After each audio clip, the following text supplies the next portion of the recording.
This video is sponsored by the Design Mechanism, the makers of Mythras. Mythras is a registered trademark of the Design Mechanism Inc., used with permission, all rights reserved. And yes, there's no big introduction today. I went into the Mythras one, and then suddenly thought, oh no, that's not right. Well, we are playing Mythras, but we're hang on, because are we muted? No, everybody's live. Oh, hello. I was just noticing that Longshanks is Oh, Pickles is gone. Pickles has gone. Oh. Everybody's gone. Sorry, Pickles is still here. His video's gone. Pickles has turned off his video. I'm fixing it. I fiddled with the wires. I'm sorry. I don't even know how you put a picture on. Medivac's moved up. I'm Pickles. so sorry. no, that's it. Inwils' face is I'm going to live. down. I'm going to play Tarr and live. Right, hang on, because I need Hang on. to I'm make back. everybody. Always the American. Seriously. Like, it's like you're token silly American.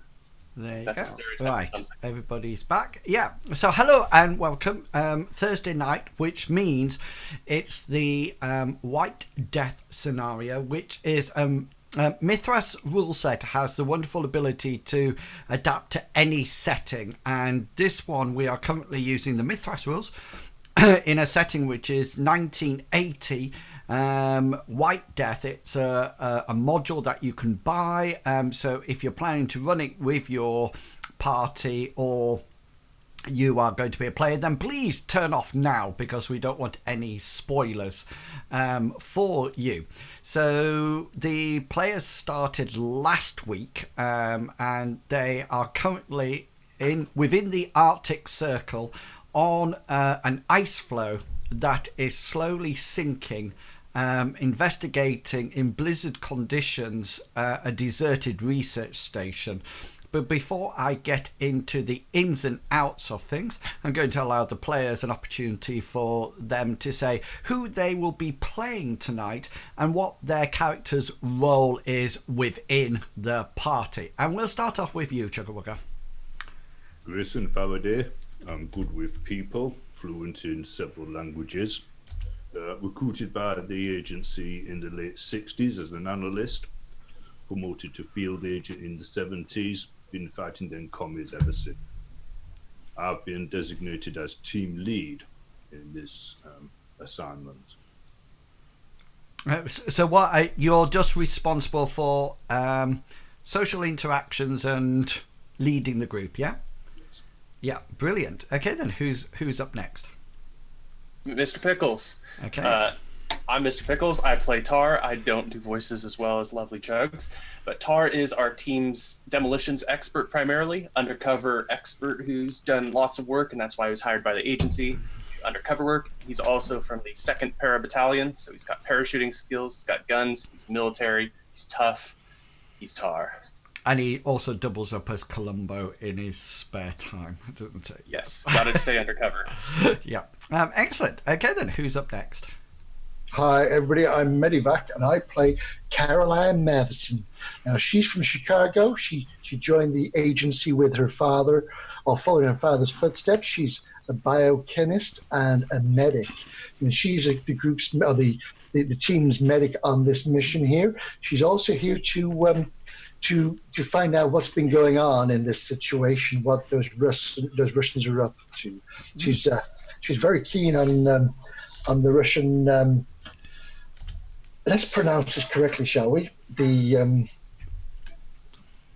Bioprepet, yes, which is the Russian version of chemical warfare specialist who research that sort of thing. She's currently being shot in the left arm. She's a little bit cold, but she's in high spirits. She's a little bit. She can be a little bit impulsive and does things that sometimes without thinking. But she's damn good at her job. And with that. Oh, you're passing it over to me. You just said, and with that. Hi, guys. I'm Longshanks, and I'm playing Flint. He is a tough tough person, born in the Bronx, recruit, and then joined the U.S. Marines, fought in Vietnam, and was recruited out of the Marines in Vietnam into the agency, where he soon realised that the future of the agency would be computers. So he's responsible for the computers, the electronics, and the mechanics of the group on this mission. Okay then, that's fantastic. So basically you have Faraday, who's the leader and the people person, Flint, who is in charge of computers, electronics, Matheson, which is the science expert and the medic, and then Tarr, who's demolition and weapons specialist in the group. Okay then, so I'm just going to move everybody over to the map. So last week at this time, the party left something called Thull Base here, and they made their a flight over to the drift station. The drift station is Russian, or was occupied by the Russians, and it's slowly detached from the ice flow around the North Pole and is heading down into warmer seas. And as it gets warm, the ice is melting, and so the whole ice flow is slowly going down. Anyway, the research station was reported as deserted, and it was only through some very good critical analysis by Matheson, the science officer, that she actually picked up trans-uranium signals from within the flow. The party parachuted in with various degrees of success, joined and then came down to the ice flow, to the research station, which looks like this. They found that there was no power at all, and they started off by coming to this building up here, and where they found some frozen over snowmobiles and a satellite dish. They then spent quite a long period of time in this building, where they found some kind of research station and computers, and they sort of like hung out in there while people connected the power to the generator, which was behind there. And they sort of like spent, I think it was nearly an hour. I think, yeah, you've been on the ice flow for 4 hours currently. So they spent quite a bit of time in there. Matheson put on a full biohazard suit and went in and checked out the chemical stuff, and Flint found a whole load of stuff from the computers. They then left that area and started to come across to this building over here, at which point they discovered another set of footprints that was being covered over by the blizzard that is raging down here. Visibilities to a bare minimum at the moment, and it's anybody who stays outside has to make endurance checks, or they actually have suffer fatigue levels due to it.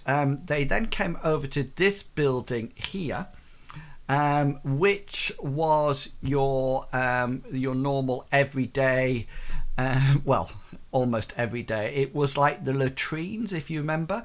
You found a body in there. Matheson took her gloves off and got very cold hands dealing with the dead body that was frozen solid. There was what appeared to be a vial of pathogens on there, which Matheson took, and if you can see the green blob here, that is where Matheson took the pathogen, which is the party don't know what it's actually for, and buried it in the snow there. They then came to this building, which seems to be some kind of barracks. The party were having a look in the barracks, and you saw that the back of it had been ripped open, if you remember, by huge claws, and the snow had been coming in. There was various blood splatters everywhere. I think you found the bullets, the casings in there as well, and the gun locker had its hinges ripped off it. And I think you had found... Did you found the discrepancy between the beds and the foot lockers? No, what Yes. we had done, we had found the camera, the camera. Yeah. Yeah, we also found that the fact there was 10 beds and only four footlockers were missing. Yeah, that's right. There was Yep. 10 beds and 6 foot lockers, 4 missing. And then you found the camera that showed some weird footage of what has seemed to be somebody going down a metal shaft and then getting dragged under and screaming, etc., etc. And then Tarr was outside, guarding outside, and Flint was with him. Then Flint came in and Matheson came out. And while they were out, Matheson got shot by something or somebody that is down by that cross. And that is where we actually left it last week. And we're not going to have any discussion or anything. I am going to quite simply, let me put on the person for you.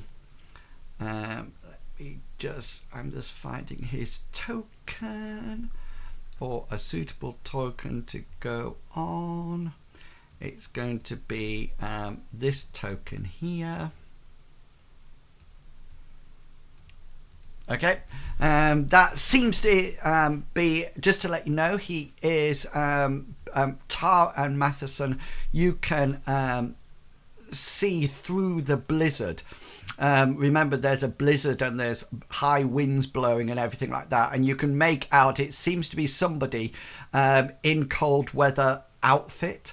It seems to have a parka on. The parka is up. They seem to be having holding the pistol in what appears to be gloved hands. Faraday and Flint, did you make perception rolls at the end of last adventure? I'm not sure. I don't think so, but I think you said we'd heard the shots. Oh, that's but... cool then. Okay then, so everybody just needs to roll your initiative for me. Yeah, big money.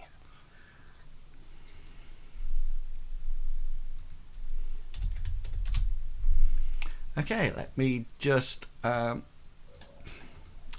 rearrange it. Okay then, so this is we're going straight into combat. Combat rules, everything's exactly the same as Mythras. There's no difference. You've got the specials for your guns and weapons and things like that.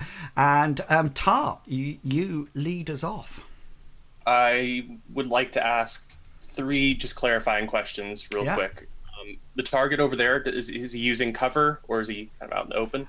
He seems to be firing from behind the this building, which I don't think you've been in, so you're not too sure what is actually there.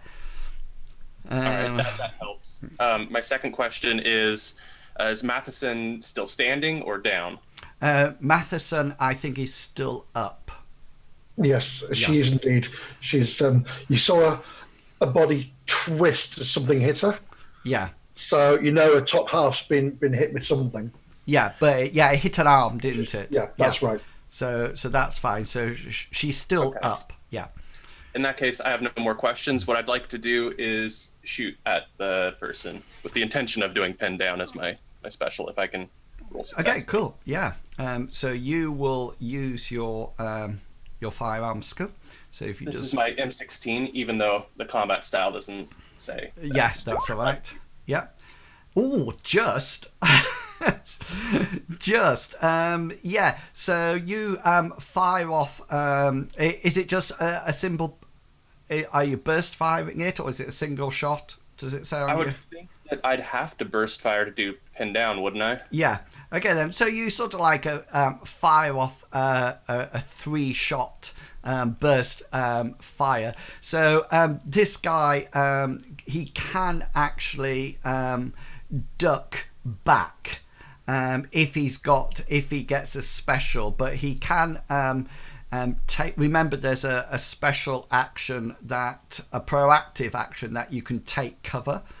So basically you roll your evade, and if there is cover available, you dive back into it, but you don't remain prone. You don't become prone like a normal evade would be. So I'm just rolling my because I don't have any of my macros on this one. He gets hang on, because I've just got to get his sheet up, because it's still in written form, which is completely unusual. If it does help, I was reading in Pin Down that I don't have to do damage for it to still have its secondary. So he his evade is 34, but he got a 40, so he fails on his evade. So therefore you will get. So I need special hit location and damage. Would you like me to paste the special in the chat, or? Yeah. So basically, I think it is. This is what I was. Oh, that's awful. I won't do that anymore. It's pinned down, so you make an opposed willpower against the roll. Yeah, that's what I thought. Yeah. And if you fail, then the target has to hunker down behind whatever cover's available and not be able to attack. Okay, then. So here's his roll. His willpower is 46. He gets a 66, so he fails that. So he sort of like hunkers down, doesn't he? And he sort of like cannot attack. Is that right? Yeah. So he can't return fire on his next turn. Yeah. Okay then. So that you sort of like fire off a couple of shots. He sort of like ducks back in and sort of like down as well. And your shot sort of like fire off. Do you actually do damage to him? It says it still works even if I don't do damage, so I think it's like I can hit, but it's mostly to make it so next turn he has to hide. So therefore I need a d20 for hit location and then some damage, please. Number 5. Yeah, number 5. So yeah, you sort of like get him in one of his legs, his left leg. Yeah. And you do 8 points of damage. Okay then, so that gives him a serious wound, so he now needs to roll his endurance to why don't I just leave that open, because it's got my last one on. So he gets 13 with his endurance roll. His endurance, I'm just checking, is 70. He's fine. Yeah, so he sort of like dives back in, and you sort of like pepper his leg with bullets, and he sort of like comes up. So he's definitely he looks like he's limping badly as he goes back under cover. But yeah, he can't do anything. And Flint, you're up next. So Flint, sorry, can you just remind me? Was there a second door in here, or was the? I remember you saying that the back of the prefab thing was slashed. Is that something that someone can go through or not? Well, you can try to squeeze through it if you wish. No, okay, that's fine. I couldn't remember how wide the caches were. No, so Flint is going to move to the door. And that's his action. Okay then. Matheson, you're up. Hang on. I don't have Faraday on my... Yeah, it's Faraday next. No, I was going to say. I did say. Are you not on it? No, I did select myself as well. I got a 19. Sorry, I just noticed then. Yeah, so it's Faraday next. Okay, so Faraday is he wants to go for his gun, but as he's doing that, he wants to be moving towards the door. If I can get there, I also want to make a tactical perception check. Well, Flint stood in front of the door, and the door's shut. Oh, is the door shut? Yeah. All right. Okay. So you're sort of like so Flint's moved up to the door to start off with and stopped, and you sort of like moved up behind him or next to him and stopped as well. So currently is sort of like almost like lining up at the door, and now it's you, Matheson.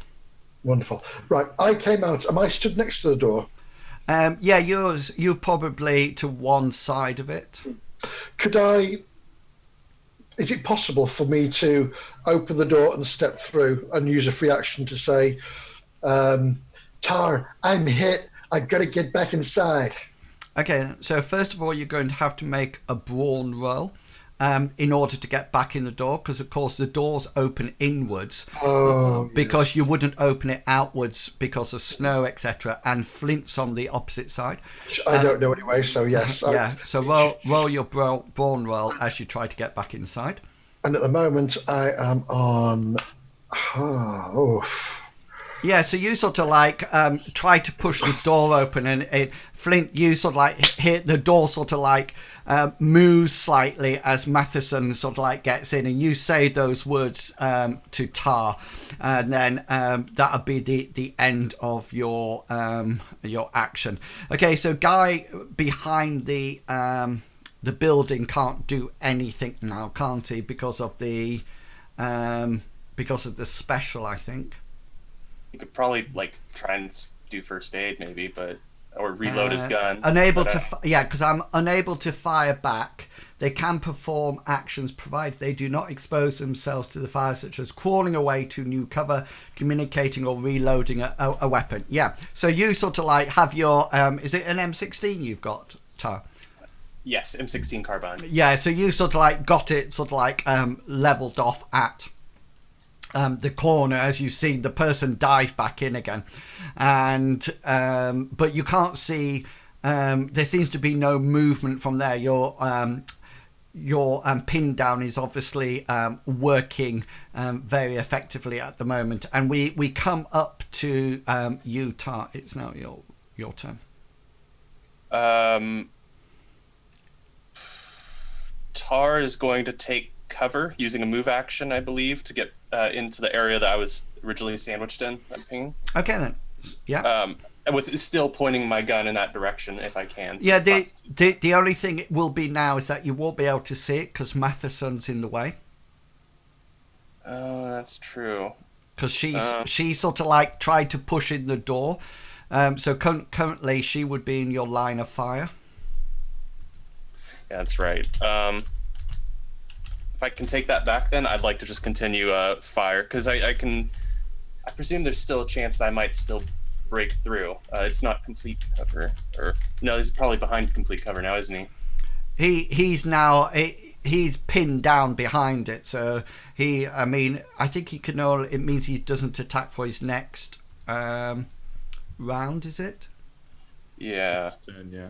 Yeah. I'm gonna try and do an attack. This is gonna be my action. It's gonna be the same special as the intention, pinned down, but I'm only doing one shot to conserve ammo a little bit, if I may. Yeah. Okay then. My only concern. So, are you just trying to hit the side of the, or just firing warning shots down there? I'm mostly trying to buy time so that my team can get people inside. Okay, then. Get other people so out. you're probably just slightly ahead like that, sort of like firing around Mathewson, and you sort of like set off. You sort of like fire off a bullet in the general directions to just reduce your ammo. Flint, you're up next. So Flint wants to try and open the door. So he's going to put it open inwards. Okay then. So you moving out the way as so he's going to pull the door open as he steps back with it, if that's possible. So you sort of like go up to the door and open it, and that would be your action. So the door's now open, and Faraday, we're up to you. As soon as the door opened, Faraday's almost like going to launch himself out if he can. He doesn't mind going prone, but he wants to be in a sort of like a prone firing position as he sort of like surveys to see what he can fire at. So whereabouts are you planning on ending up? On the ground, maybe here. Yeah, so you can come round there because you can sort of like laid. Yeah, you're probably not lying down because that's probably not the best in the snow. You're probably taking up a crouched position. Yeah. So you sort of like move out through Matheson's space and sort of like take up. Have you got your weapon drawn now? I did that last. And what weapon are you? It's a Beretta. Okay, then. So you got your 9mm. Your 9mm automatic pistols out. Okay, then. So that's your movement done. Matheson, sorry, you're up. What would you like to do? The door's now open. You can get inside. Wonderful. So the first thing, Matheson's just going to get inside, out of the wind, and take a moment just to survey where she's been hit. That's it at the moment. Yeah. Okay then. So that's done, and on the 12, because last action he was pinned down. Your bullets sort of like shot off as a warning, but this guy seems to be quite. How can I word it? He seems to have no care for his actual self-preservation. He has no self-preservation. And when he actually comes out to fire this time, he doesn't actually use the cover. He literally just sort of like steps out, levels his pistol and fires. So he's not even sort of like ducking behind cover or anything like that. He literally just comes out and levels off his pistol. And you do know, Tarr and Faraday, just make an observation check with your perception rolls. It will be at hard, this. Tarr, you notice that he's firing his pistol, his 9mm, with his right hand. And you also notice that he's actually armed in his left hand as well. He seems to be holding like an ice pick in his left arm, in his left hand. You can see that he appears to be slightly wounded, but his arm's not out of action at the present moment in time. And he comes round and he sort of like fires off a random shot into the things. Let me just check, because I'm also firing at hard. Let me just call up. I have a wonderful bit of paper that has all the dice rolls on up to, so I know which is which. Can you see it's got, I can do my skills score and then it tells me which one's easy, hard, etc. From my score. 50. Yeah, so he gets a 30. So and for this his hard roll would have been 50. So he comes round and he's just sort of like fires a bullet out. It seems to come straight towards you, Tarr. If you have got any action points left, you can. It's a new. This is, what is this round? This is 2. Turn 2. Yeah, sorry. Yeah, it's because let me put my I suddenly thought I was playing Shadowrun then for one moment, and I'm thinking, what's happening here? Why have I got no? So this is combat round 1, turn 2, isn't it? Correct. Yeah. Yeah. So I do have an action point, and evade would be my choice if I can. yeah. So what you don't use evade as such. It's is it take cover? Yeah. Take cover is a proactive action that allows the shooter to duck behind available cover. So you will be so you would just roll your evade, and then you would be into this cover if you succeed. So off you go. So, I'm intending to use luck if I fail this. Yeah. So remember, it's opposed by me, so my score is 30. Ooh, okay. Well. So roll your evade. Yes. Could I use that point of luck then?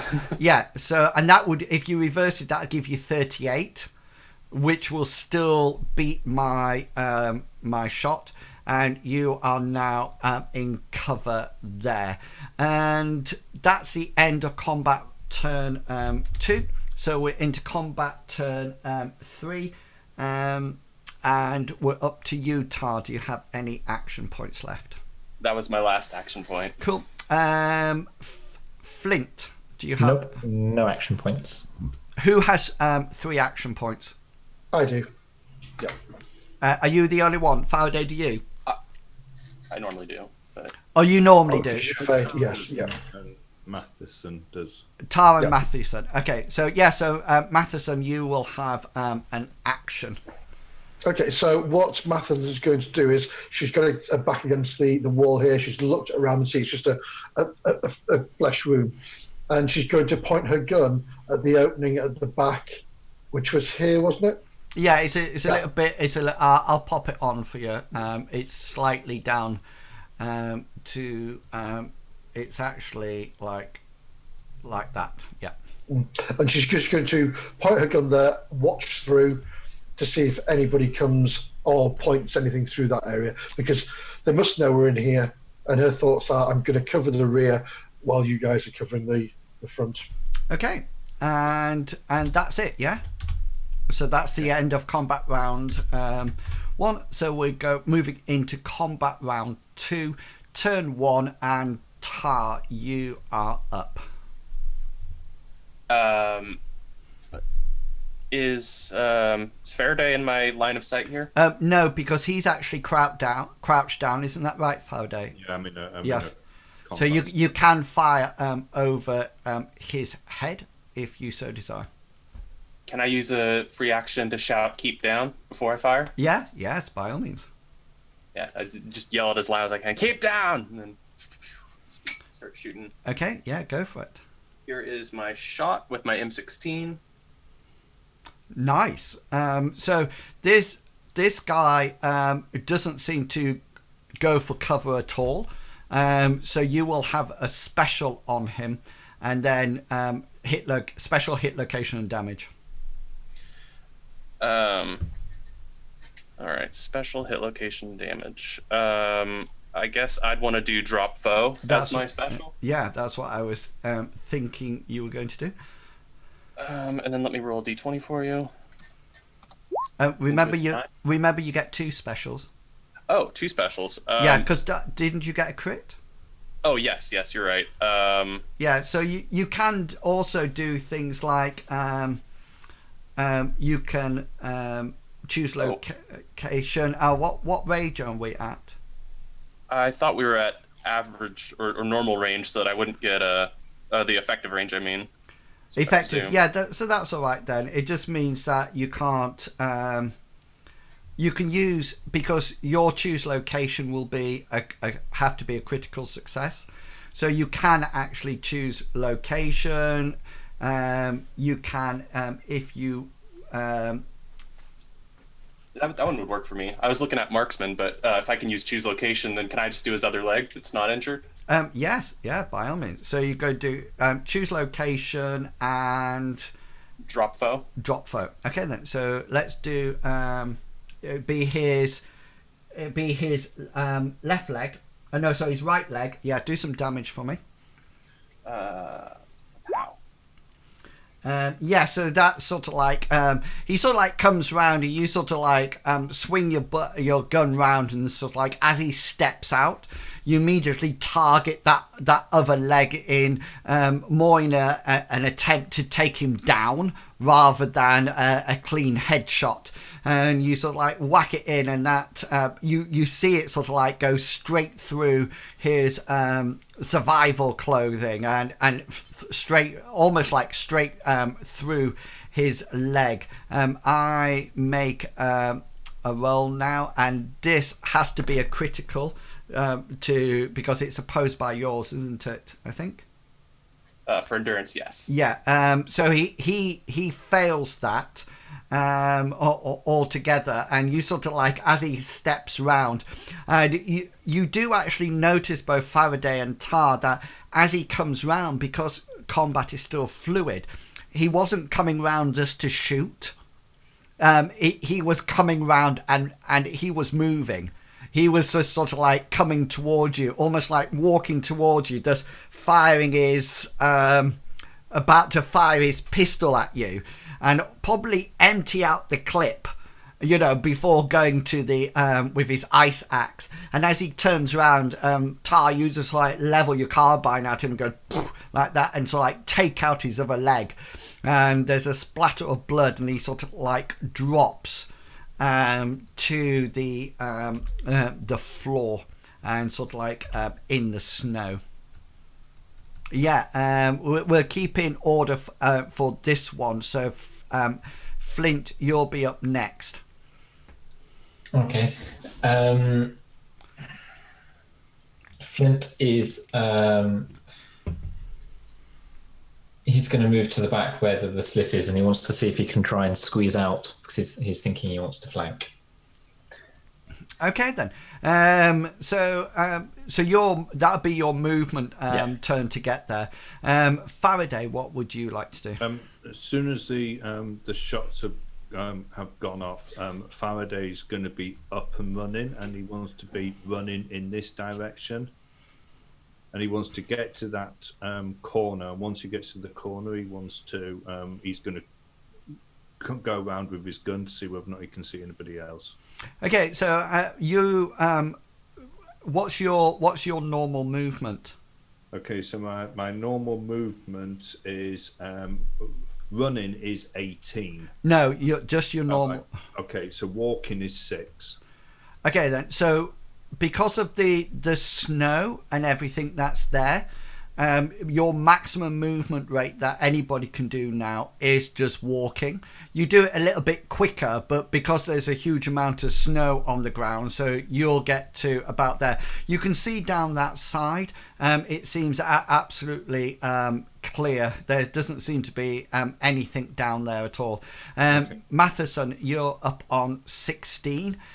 You had your gun trained at this and thing, and that's a bit filled. and Flint's now in front of it. Matheson shakes her head, just to herself, just like, and then she'll just hunker down against one of these lockers, and then train it at the door, because she doesn't know what's going outside. She's wondering if somebody's going to come through there. Yeah, okay, then. She's down. Yeah, and we'll stop there. As we're sort of like we'll come out of combat. So Flint, can you give me a brawn roll for me?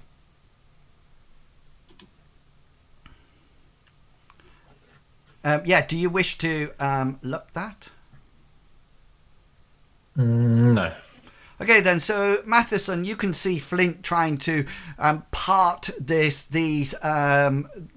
bits of the prehab, the hab base, to try to get out, and he's sort of like pushing his way through, but he seems quite unable to sort of like get through them at the moment. Faraday, whereabouts would you like to move to? So Faraday's plan is to move up to the corner of the building here. Yeah. And check this way. Okay. And then move to here and check down this way and then he wants to see whether or not this person was alone. So he's moving from corner to corner. Okay, that's absolutely fine. So, Tarr, what are you planning on doing? Tar's planning on going down alongside this building and then crossing over. If you don't mind me drawing a line, the general be something like that. Yeah. Okay. Going over. The purpose is to go and aim. Make sure that if he moves weird, I'm going to shoot him. And the goal is to get over there and then detain him, and make sure his gun's away. But we can do that. Cool. So, Flint and Matheson, what will be your actions? No, Flint, go first. Yep. Okay. So Flint is probably going to, not hearing any shots, continuous firing of shots. He's going to not try and get through this thing, and he's going to go over to Matheson and help her with any first aid that she might want or need. So do you have a first aid skill? I do have the basic one. So are you trying to do first aid on Matheson or not? Well, he was going to assist her with first aid because if she's been shot in the arm, she's going to find it hard to do bandages and that sort of thing. So that's what he was thinking. So he'll go over and right. So what you do is that you go over and you say to Matheson, if you need any help, because I think Matheson's just hunkering down, guarding places at the moment.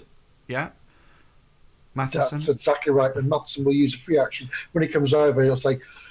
She'll say, "Not now, Flint. We need to cover these holes. We need to cover the door. We need to cover the rear to make sure nobody comes through those ways or pokes through." Yeah. So, okay. Just remember that everything is via your headlights at the moment. Just to remind you that cross. Can you see that cross, Faraday, there that I'm pinging? Yeah, isn't that a generator? That was the other generator, yeah, just to remind you. Okay, so you actually, Faraday, just make a perception roll for me, please. I was going to say, do I see any other sets of footprints as I go around? I got 78 out of the 77. Yeah, you sort of like come out. There only seems to be one set of tracks. They're just like before. They're actually covering over quite quickly at the present moment in time, and you sort of like come around and you think it's probably this guy's, and Tarr, you get up to this guy. He seems to be flat out on the floor.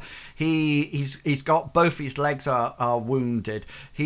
From what you do, you have any first aid skill? I have the first aid skill, but I also have 9 points of training in it. So I presume Tar's seen people give first aid. So just roll your first aid skill. You're not actually helping him. I just want to see whether or not you. You actually, as you get close to him, you actually think he's. Well, you actually see him twitch a bit. And you sort of like take a step back and sort of like aim your gun down at him. You don't shoot, but you think he's probably still up. Faraday, you come up and you can see Tarr, etc. What would you like to do? First thing he's going to do as he gets there, he's going to go up and make sure that this guy's disarmed. So he's going to kick the ice pick away, and he'll probably pick up the gun if he can and just stick it in the front. Yeah, it's quite difficult to sort of like kick the ice pick away because of the depth of the snow here. He'll pick it up and then he'll just chuck it. He's not bothered. He wants to chuck it away from the thing, just hoping that it's going to land in the snow. So he'll just pick that up and just do an underhand toss and just chuck it as far as he can. Yeah, just roll your brawn skill for me. I just want to see how far it goes to see whether or not people are impressed. Oh yeah, you sort of like. It does actually goes back to the Thor airborne base and sort of like hits somebody in the neck. Matheson comes staggering out. Yeah, and so you sort of like lob it out. He seems to be. Do you have a first aid skill, Faraday? I do. I have first aid. Yes. Just roll it for me. No, you don't think he's dead. You think he's unconscious. Right. Okay, so he wants to pick up the gun and just stick it in the front of his belt. Yeah. Top jacket. And then he's going to he'll almost like he'll almost like shout to Tarr. Did you see anybody else? I don't understand nobody else, but we might not be alone here. We better seek out and destroy. Tell the friends. Should we bring him to Matheson? Just to let you know, Faraday, down this side of this hab is a series of what appears to be plastic barrels. They seem to be sealed up, and there's about 3 of them down that side. Okay. Have they got any markings on them? Or they any distinctive colour? They seem to be. Do you read Russian? I do indeed. Well, I like to think I do. Yeah. So just roll your Russian language. I have a temp in Russian. Should I be having that? Can you check the master? Yeah, no, yeah, you do. It's just that you can't add it. It's to do with a ability roll. So yeah, yeah. You look down it. They seem to be some kind of, one says kerosene, the other one says fresh water, the other one seems to have something like waste in it. You figured that it's sort of like some kind of supplies. You know that, and this, nobody's been in here yet. No. But yeah, you definitely see that. It's maybe some type of stores. Yeah. Faraday's going to shout to Tarr, grab an arm, and he's going to grab this person out, and he wants to start dragging him through the snow, heading towards the dorm one. Okay, is the idea to actually get inside? Yeah, is to get out of the cold as fast as possible, but dragging this person with you. Yeah. And when you get there, Tarr, what's going to be your? Are you staying outside, or are you going inside, or what? Tarr would have helped grab an arm, but still keeping his M16 pointed out, even though the recoil would probably be worse. But then he will come in after the rest of them, giving a final glance around the area before coming in. Okay, so you sort of like drag him in here. He seems to be completely unconscious.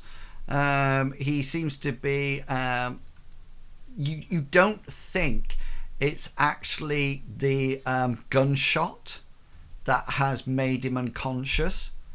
He almost like, and Matheson, you can check as well. Do you have a first aid skill?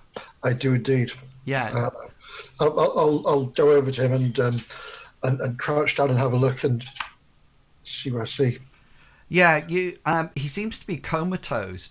He seems to be a lot more serious than unconscious. He literally seems to be comatose. The other thing that you notice very clearly is that he's sweating profusely. He shouldn't be sweating this much. You know, even with the cold weather gear on, he's obviously got his cold weather gears that you would expect. He's sweating absolutely profusely, even so that you can see that his hair is actually stuck to his forehead. It's so damp and wet. Seeing this, Matheson, the first thing he will say to everybody is, "Do not." I've got Russian. Don't touch his skin. He's ill. He's not. You know, it's nothing to do with the wound. He's ill. Look at him. He should be freezing, not burning up. So don't touch his skin. Just put him over in that corner over there for the moment. We should search him first. See what he's got on him. We should search the rest of the place. Is there a heater in here? No. I want somebody outside keeping an eye on the perimeter. on it. Well- Tarr will exit the building. I'm gonna stick a bandage on my arm here. Just bear with me. Okay, well, roll your a first aid skill. This is where I fail now, isn't it? Okay, then. So you start to do your first aid skill. Is it just a minor wound that you've got? Yes, yeah, it's just so a moment. you bandage it up so you're stabilized. You're not taking any more damage from that wound, but obviously it'll take 1 to 3 days for it to actually recover. So it's you're bandaged up, and you sort of like take off your cold weather, quickly get it bandaged up and back into it. Faraday, are you searching this guy? I'm searching the person. Yes. Okay then, and Tarr, what's your plan? My plan is to hold watch outside the building. I'd probably go to about here to have the best vantage point to be sweeping around. I'd be crouched in 16 out. Did you want me to roll endurance? It depends how long. Yeah, roll it now, and then we know. Yeah, you're sort of like bearing up and used to this cold. Anybody wants an ice cream? Weather, yeah. So you, this guy that you find, you sort of like search him. He seems to have army combats on underneath his cold weather gear. He seems to be more of a soldier rather than a scientist, if that makes sense. He has a Russian 9mm on him, and he did have his ice pick that you sort of like chucked to Greenland over the other side. He's very he's well built. It's not fat, it's muscle, and he's toned. You figure that Faraday, he's probably maybe special ops or some kind of military. He's definitely not a scientist. Just roll your Russian skill for me. 48 standard. Yeah, you find his tags, and he has his serial number on, and it actually recognizes. You recognize the tags, and he even has rank in what you think was probably the Russian army. Naturally, his name's not on his tags, but he's definitely military. Just a quick question. Would I have something like a Geiger counter on me? Well, it wouldn't be normally in your No. your survival gear. There might be. Don't worry. There might be one in the lab hab. If you wish to go over there and investigate.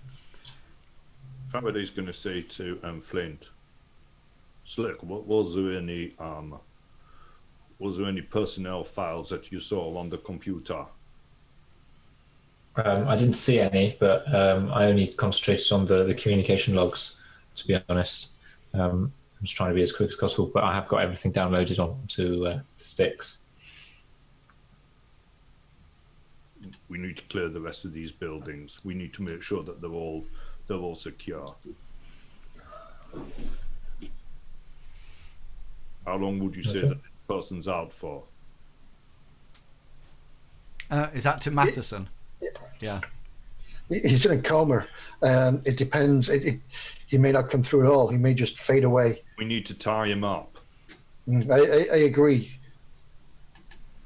Yeah, Matheson, just so you know, you figure he's out for at least 12 hours, if not longer. And in this cold, with no heat in this room, chances are he's going to just fade away anyway. Yes, quite possibly. So let's time up, and then we can. It's one person less. Well, we don't know how many is out here. So you probably have some of those cable ties in your survival gear, so you can sort of like use those on his hands and feet, and you can prop him up. Which corner would you like him in? This one. Okay, and you can sort of like prop him up there. His airway seems clear, but he's definitely comatose. His breathing, Matheson, is very shallow, and his pulse is way down, but he is still alive. Okay, so once he's tied up, Faraday's going to stay. Let's clear the rest of this place. And he's with his pistol drawn, he's going to go out, and he'll go behind Tarr, and he'll go up to him and sort of like stare out the window. We're going to check out the rest of the buildings. Try to cover us. Tarr will nod. Okay then. So what's I need to know what people are doing. Is Tarr just staying in that one location? Who's checking out the buildings? What's Matheson doing? What's Flint doing? Well, Matheson, if they're going to be moving out and checking the buildings, she will follow. She'll go in the same formation they did last time, so she'll be third, assuming that Flint's coming as well. Flint will be going because safety in numbers, and he'll be keeping an eye out on the rear. So he'll be following along there every so often. He'll be turning around just to sort of like check the corners when we get to the corners. He'll stop at the corner, turn around so he's facing the back until and then move around and that sort of thing. And Matheson will try to whisper or shout sort of to Faraday. I suggest the next building we found with some heat on, we put it on straight away to get us warm. Okay, so you seem to have sort of like got yourselves into a nice straight line. Is that the plan to walk? I mean, Faraday's going to be moving out, and he's going to be moving towards this building to where the door is. He'll look to see whether or not there's any sign on it or anything like that. Tarr, sorry, what are you planning on doing? I was told to cover by team leaders, so I would probably be following along a little bit further behind back, watching as they get to the building from that position, and then moving probably to about here, I'd probably want to be close to cover somewhat, or at least within a distance where I could reasonably dive again. Okay then, so Faraday's up at the door, so if people would like to put themselves where you're going to be for the door opening.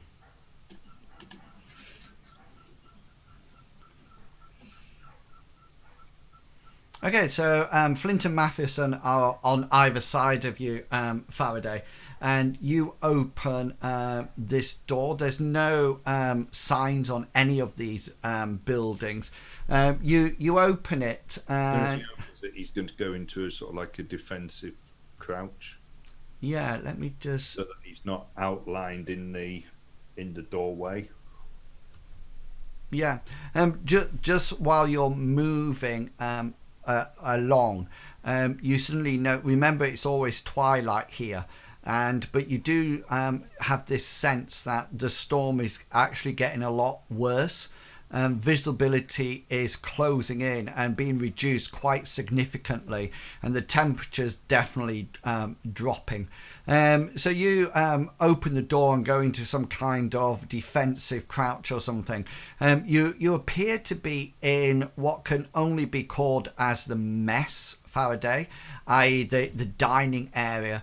It's completely at one side there's obviously some kind of seating area sort of like down to the southwest, and in the northeastern sort of like section there seems to be some kind of kitchen.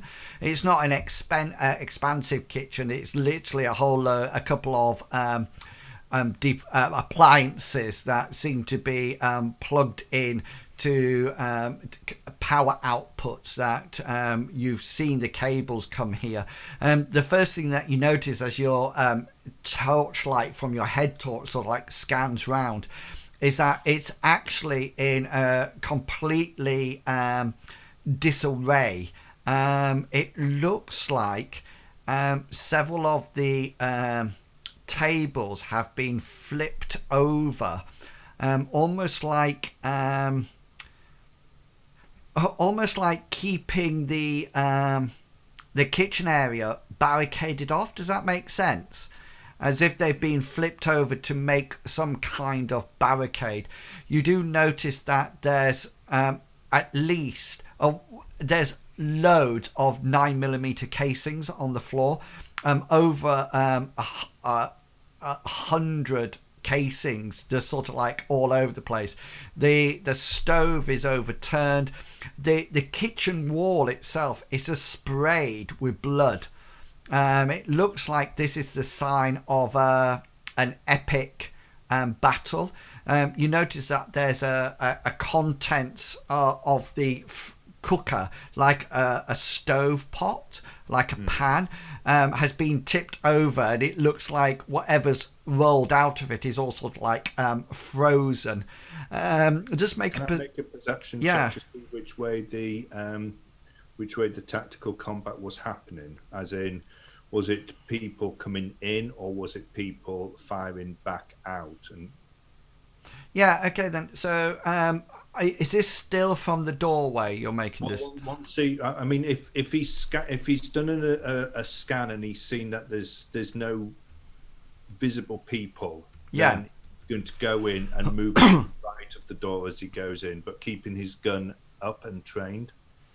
Okay then. So are you just going in and standing at the side of the door looking round, or are you actually going to investigate the area? He's going to go in, but he wants to, once he's gone in and he's gone up to the right, he wants to see whether or not it looked like the people were back here firing towards the door, or whether or not they had come through the door and were firing this way, if you see what I mean. Right. So roll the skill that you want to use to. Well, I want to. It's probably going to be. I'm going to do perception. I want to see where the bullet casings are, basically, and where the. Okay. Yeah, I mean, there's nearly 100 casings around the place. Your actual clue doesn't come from actually where the casings are. You figured that these tables had been turned round, so it looks like that was the barricade, and you think they were probably behind that firing out. Also, to remind you, all the kitchen wall was full of blood.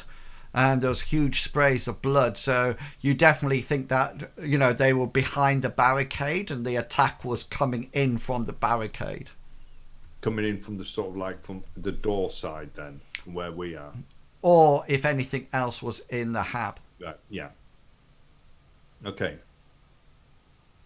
So he's going to once he's determined that, he's going to start moving around. He's looking for bodies. Okay then, so you go in and start investigating the building. What's Flint and Matheson going to do?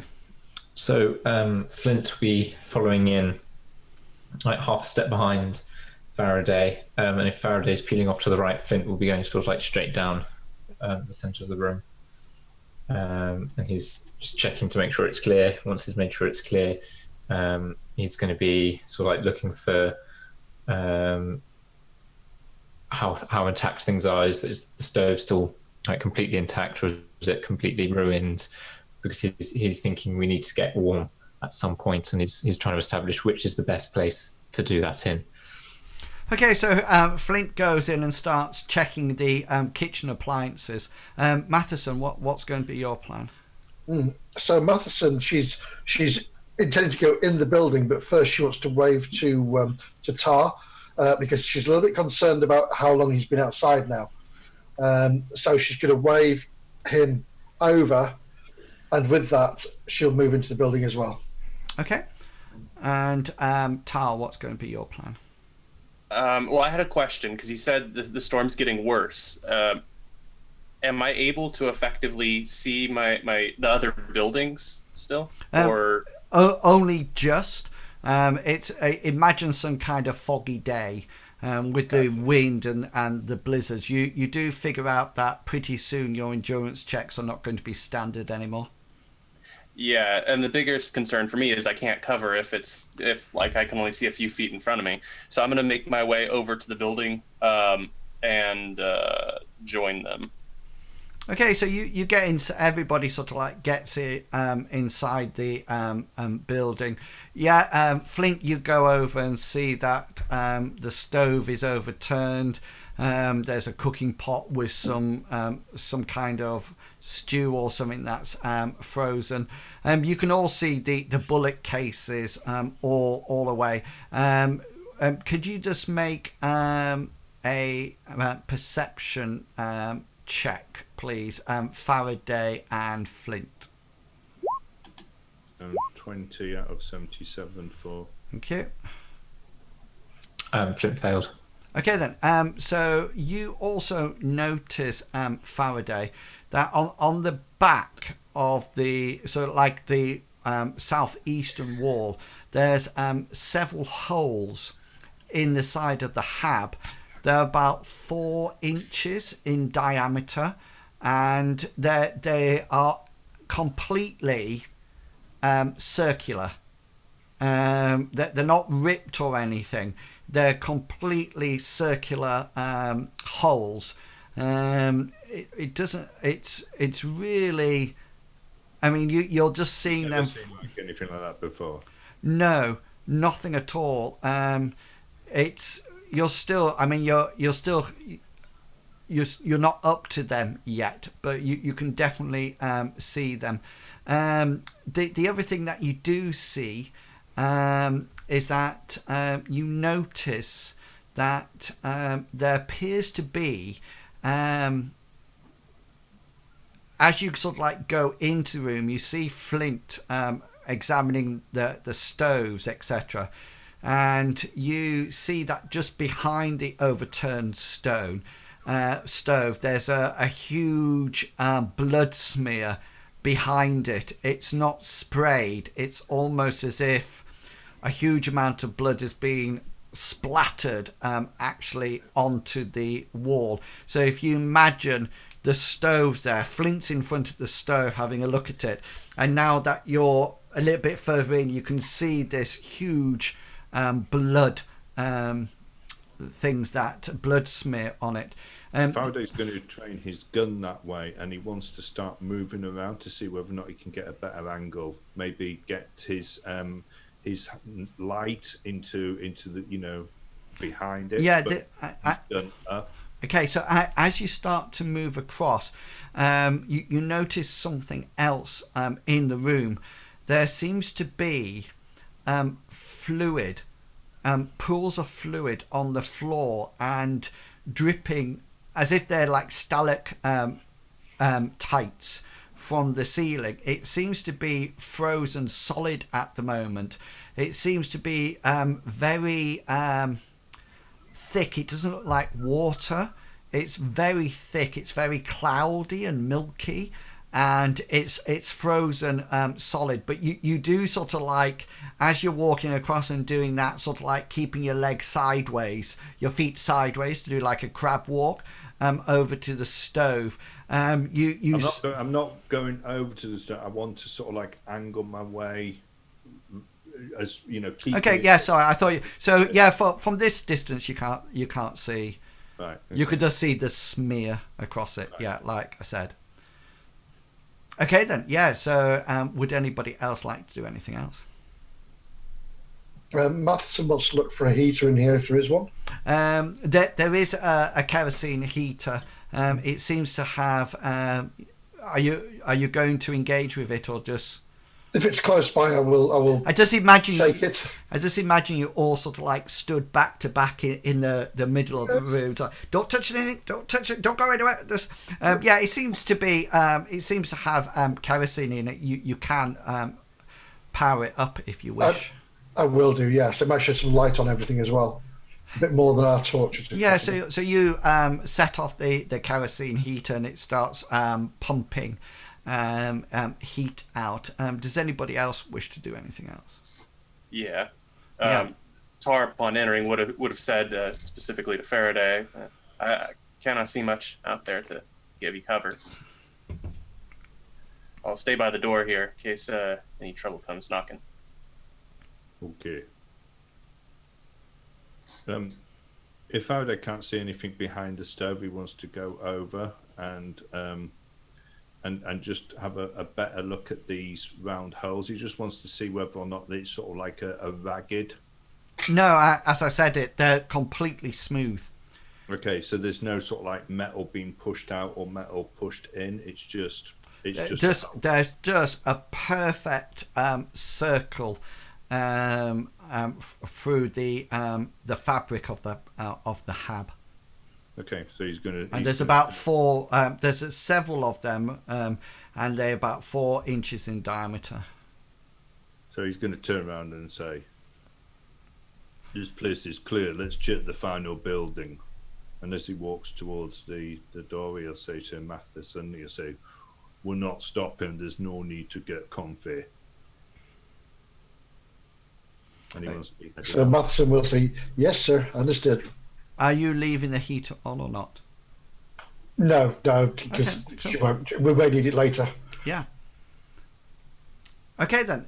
So is the idea to go to the Faraday wants to go up to the next one, and basically do the same thing. He's thinking it's probably the stores. Okay, so probably everybody comes round exactly the same as before. And Just before Matheson takes a step out, she will sort of take a deep breath and push herself out because it's getting cold. yeah, and all of you notice that when you actually get outside, the visibility is extremely low at the moment. This final room seems to be the storage building for the camp. There seems to be, it's filled with wooden shelves, and there seems to be like food stuff, solar blankets, shovels. There's a few meters of nylon rope, pickaxes, crampons for your feet. You also notice that there's flares and flare guns. There's also portable lights, that obviously stand on posts. That can be erected. There also seems to be one wall seems to be filled with empty animal hutches across the wall. It looks like they had some animals in. There's food trays in there, etc., but no animals. There's also an area that you see that there's another kerosene container in here. Other things of interest that you do see, there seems to be at the back, as your light sort of like of your head sort of like turn round, there seems to be a glass cabinet. It seems to be isolated by what appears to be a tight-fitting plastic sheet over it. You can't see what's in it, but it seems to be isolated by this plastic sheet. You also notice, do you remember the plastic drums that I said outside? Mm-hmm. There seems to be some empty ones in here, and there's also seems to be there's in total 3 in here. One's filled with kerosene. One has a Matheson, you notice it is a biohazard light on it, and the other one seems to be slightly open at the top. There seems to be no label on or anything. Matheson is looking at the cages with interest. Would it look like it's something that you would keep perhaps mice or rats into. I mean, she uses mice and rats all the time as test subjects anyway. But is it something similar to that, to what she has seen? Yeah, they're probably too big for mice. You figure probably either guinea pigs or rabbits. Right. Okay. But that sort of situation. Right. Yeah. Faraday say, this place is clear. Head back to the lab. We'll use that as a base. There's a heater in there already going. We'll get the commie on our way. Take him with us. First, we need to go back to the latrines so we can recover that vial that I left there. I didn't fancy carrying around with me while we were searching buildings, so I buried it there. It's the missing vial that was from the cases in the lab. Okay, so you pick up everything and sort of like take it back to the cab. Did you say you're taking the Russian soldier with you as well? We want to try to get the Russian just in case he so that he doesn't freeze to death. Okay. The only thing that you haven't checked was the it was there, but nobody made an inspection of the generator at this side.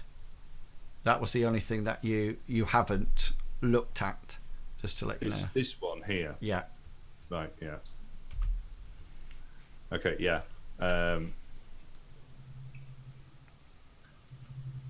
I mean, Faraday wasn't gonna look at it as far as he was concerned. No, that's absolutely fine. So you're all back over now in the research lab. If we're going to have this Sabrushki in here, we would best put him inside the lab itself rather than with us in here, just in case he is infected with anything. You can't get out there. The glass is 3 inches thick. You can quite easily do that. That's not a problem. While we do that, I'll put the missing vial into its storage. But we'll take a note of which one it is that was missing. Yeah, cool. Yeah, a mental image of where it is. Okay, once everybody's there, Faraday's going to say, "Okay, people, what do we know then?" So just so we know, that's probably taken you probably just another hour, because you just sort of like glanced in each of the rooms and then sort of like moved back. So you've been on the ice floe for 5 hours now. And it's 48 before. Yes. Before we get picked up via skyhook. Yeah. Well, first things first. Can we secure the door from the inside so nobody can just open it? You can pull something across it. That won't be a problem. I think the best thing to do would be to have a guard positioned by the door just in case we need to make a fast exit from it. We already know that this place has been attacked by polar bears. Polar bears? You saw it in the dormitory, man. I was outside. No, that's sorry. Big polar bear claws at the back of the prefab. Right. Obviously trying to get in. Looks like they scared it away with small arms fire. Well, our job here was to find out what they were up to, and the brains here figure out what they're up to. We know what's going on. We have evidence. I think Mythras and Sorry. what they were doing. Yeah. Operation Snow Maiden, I think it was called. Research into pathogens. It was.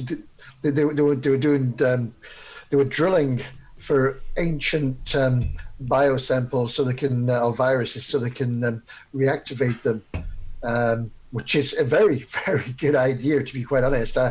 In a more secure location, I would like to have a look at those, but that's not going to happen today. So yes, they for some reason one of these vials was taken by one of these science. Well, I never checked whether it was a scientist or whether he was a soldier, but somebody took one of these vials, so that must be important somewhere. Yes, we've got 40, 43, 42 hours. One thing, Faraday, when we went into the barracks, there was a video you were watching. What was that? It looks like one of them decided to override the orders and not enter the submarine. That's probably where the radiation is coming from.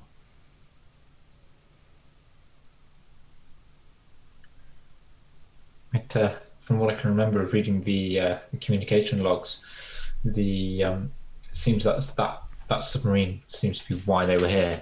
They were looking for background radiation, and then when they found that they were ordered to drill at the highest points of radiation. So perhaps that's where the submarine comes in, and that's what they found.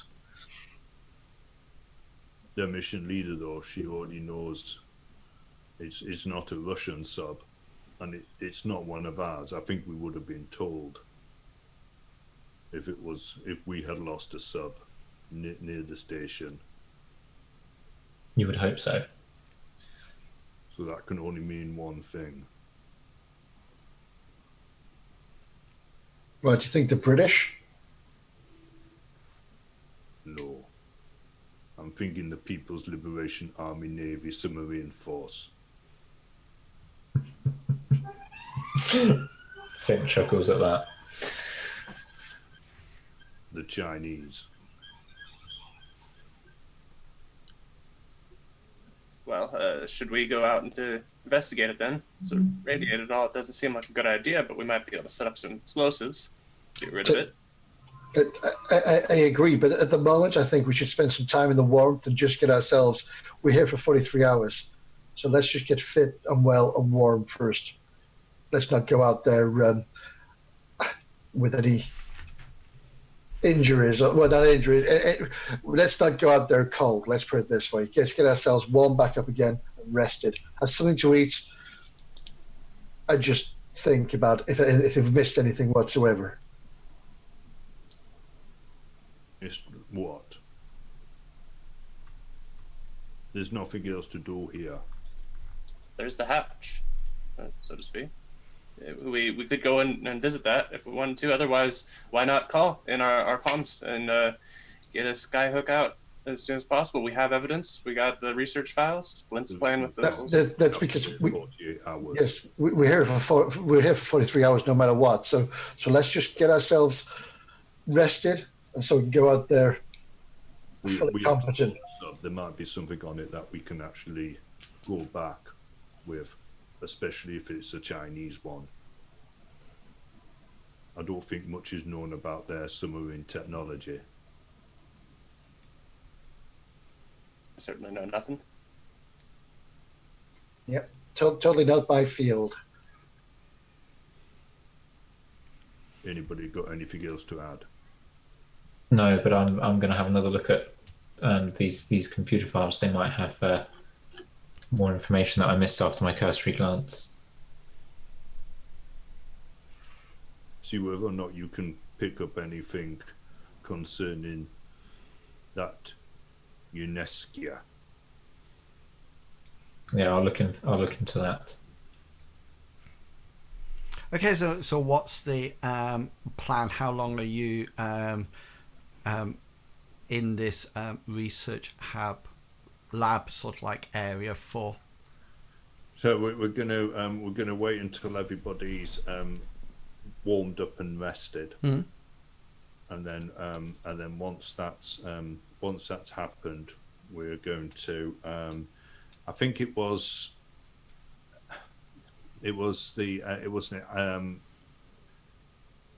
situated on the southern end of the ice floe. Was it this hatch that they had found for the submarine? It's somewhere, yeah, to the southeast of the camp, yeah. Okay. You don't have the exact location for it. Okay. Even on the map, it was just a rough. Was it just a north and south? Wasn't it? With it? Yeah. When we were coming in, we saw a hollowed of metal. Yeah. is that towards the southern end of the ice flow? Yeah, so there's sort of like the runway, sort of like is to the northeast of the camp, and then you saw metal to the from where you are now, sort of like to the south. Northwest, and then you saw it to the southeast as well. Okay, so Faraday's going to say to Flint, when you're checking the computer, see whether or not there's any more information on the radiation readings. Have you know where it's the strongest? You've had the entries from the computer, haven't you? So we've got the computer entries and we've got the journal entries, Yeah. extracts from the mission log. Yeah. That's it. So that is what you can actually get from the computer. Right. Okay. Okay. So one of the things on it was radiation readings. Does it show where they were the strongest, or? Generally, all the information that you can get off the computer is in that log. So one thing Matheson will do when she's had something to eat, she's feeling a bit more refreshed now. She wants to have a look around for a Geiger counter. So something to. I mean, I'm looking for a box with a handle on it and something. You can find a Geiger counter. That's absolutely fine. The readings here are quite within normal everyday apart from the isotopes level. Yeah.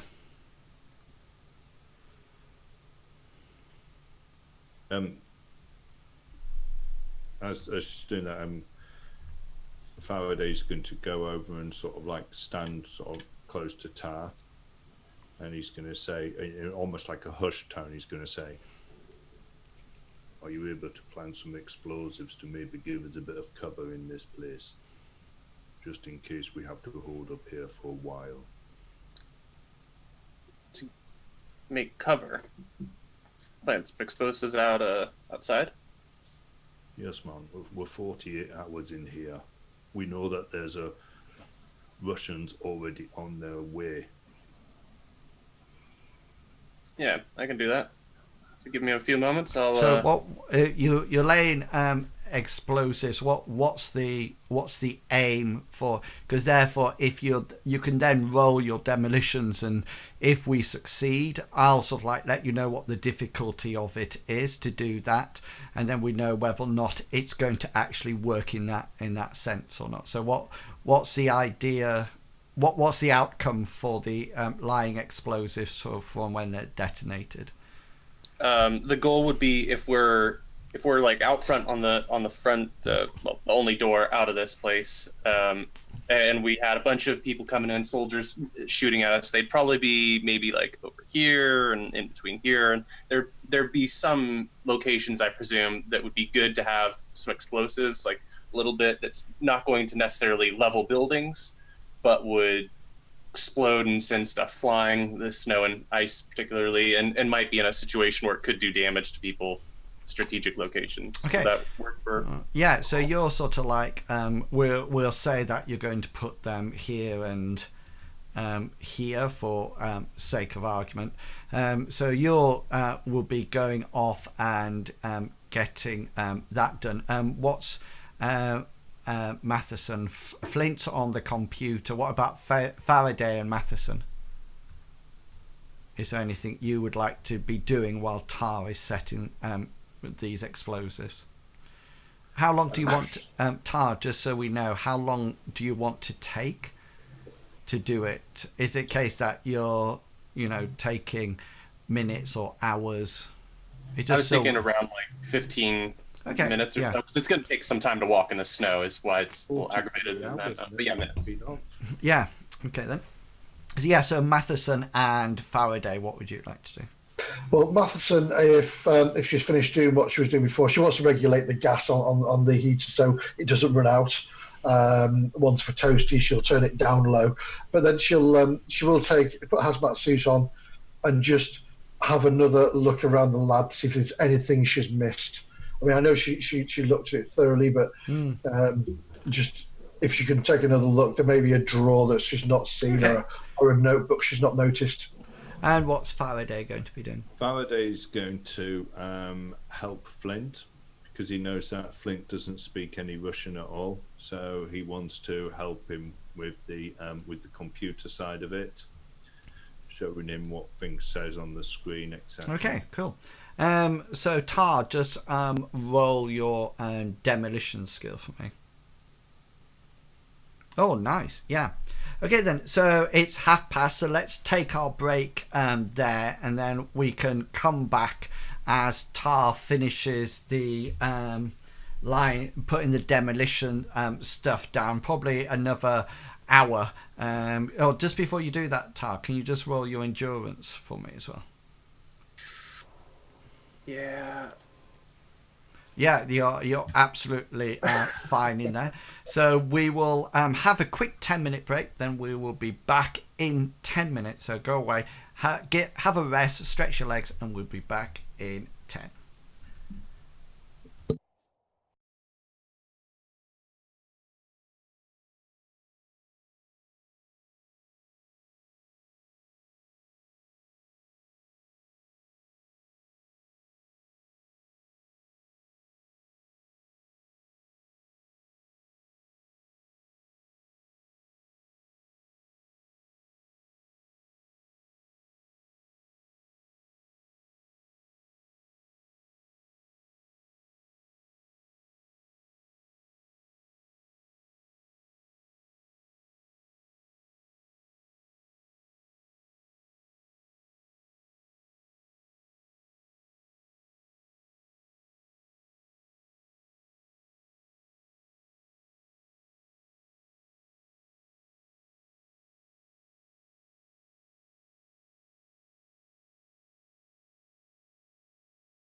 Yeah, we are back. So the party, Faraday, Flint, Matheson, and the comatose Russian soldier are sort of like in the research, and Tarr, you're out and about laying explosives, and you're sort of like busy doing it.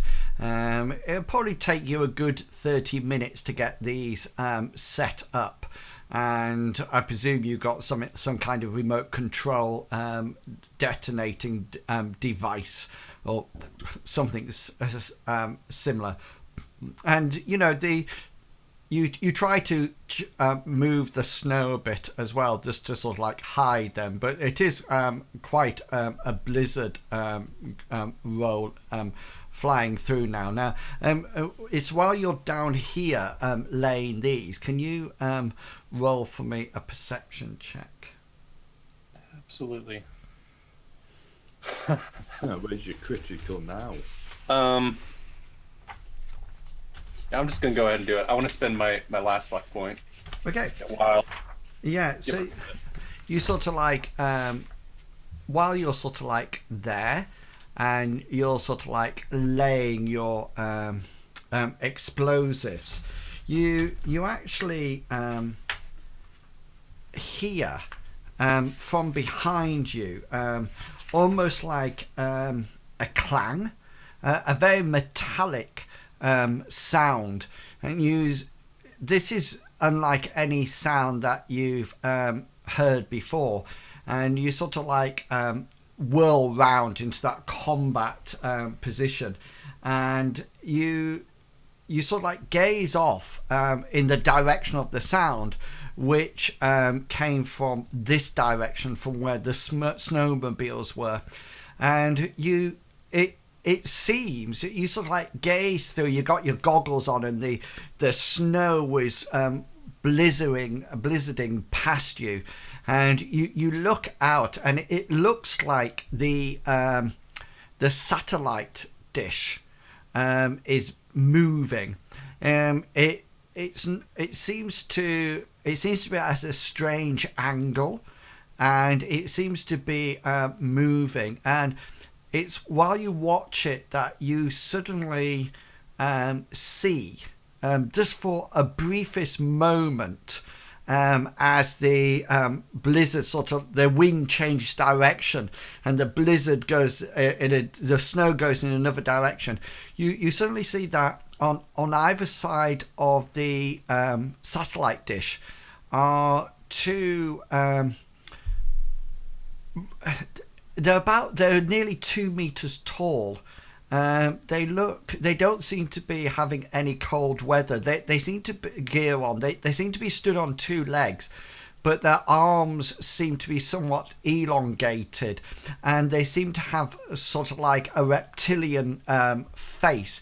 They seem to be not bothered about the cold at all, and they seem to be dismantling the satellite dish and moving it sort of like away. You can see that they don't seem to be undoing it or anything. They literally seem to be pulling it off its mounts. What would you like to do, Tarr?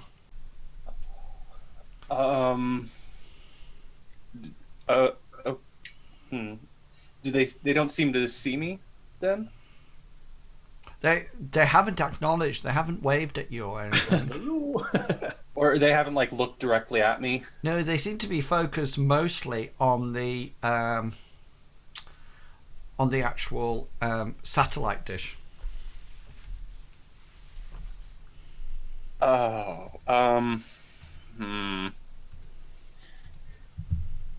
Tar's pretty experienced in the stealth skill.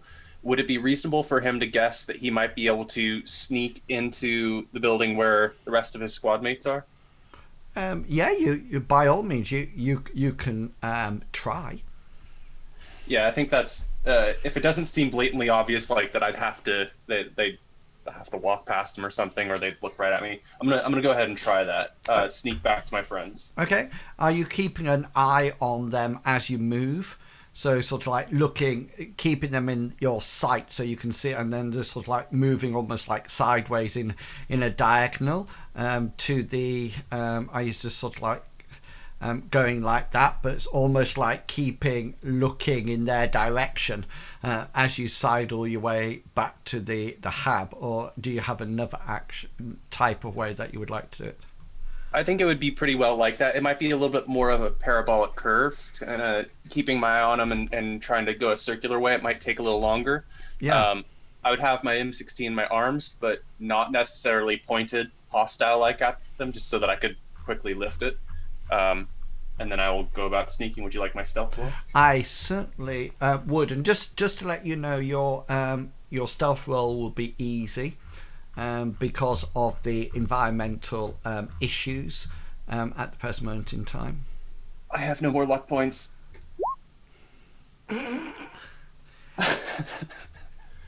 And this is when everything. I just might trip over that pile of puns and all the Yeah. Trip on my own explosives and detonate the entire island.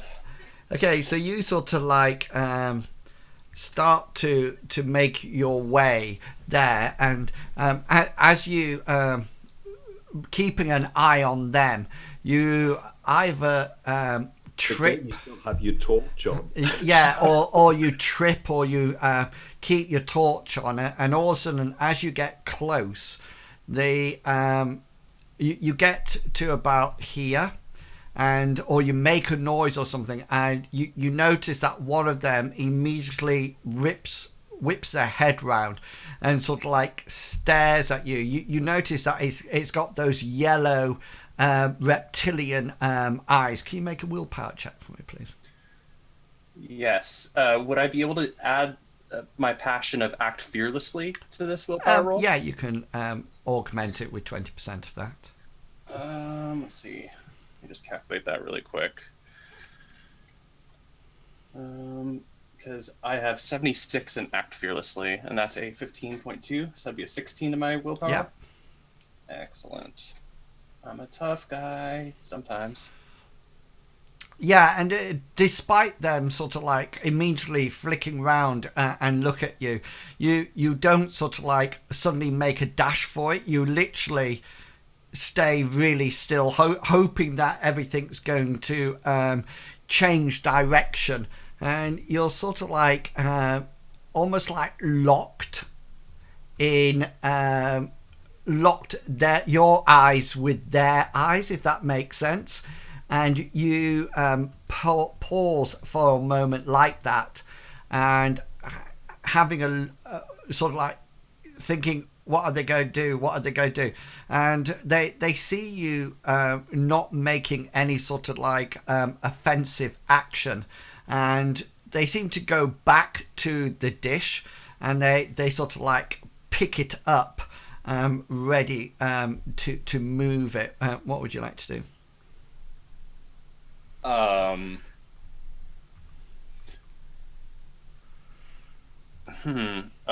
Okay. So Tarr would be standing there, seeing them moving it, and there's two of them, you said? At least two. Yeah. Might be more. I'm not going to go out in a blaze of glory if I don't have to. So I'm going to keep my gun a little bit more elevated, so that it might be a little quicker than just kind of holding it in front of me. I'm going to keep trying to go towards the building that my cohorts are in. Would you like another stealth roll? Yes, please. That would be nice. Big money. That's not bad. 31 out of 72. Yeah, so you sort of like start to move back. There's that moment when you're watching everything and sort of like start to move slightly backwards, keeping your eyes fixed on him, when all of a sudden you are whacked into by something very big and very white and very powerful. It sort of like hits you. You sense it's probably been coming this way, onto you. So you had your eyes onto the lizard people and didn't see this thing approaching you. Could you roll for me, please, your unarmed combat roll? Yes. I got a 45 out of 57 standard. Cool. Let me just roll my 100. What did you get? 45. 45. So you sort of like, I got 49. I only beat you by 4 points. All of a sudden, you're whacked in by this huge white furry thing as this polar bear crashes into the side of you and sort of like pins you down. It's not sort of like got paw over your hands or anything like that. It's just like knocked you down, and it's sort of like got one paw on your chest, and you can see that it's quite hungry, and it looks very much like it's about to enjoy you for lunch. So if everybody could roll their initiative, just in case anybody else has to sort of like act at this point.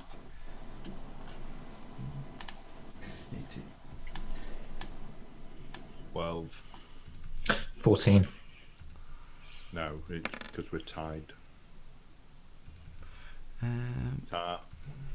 Oh, me. Yes, mine is a plus 15. Okay, you go first. Matheson, what's your initiative bonus? Oh, sorry, it's not popped up. Oh, my bonus, sorry, is 14.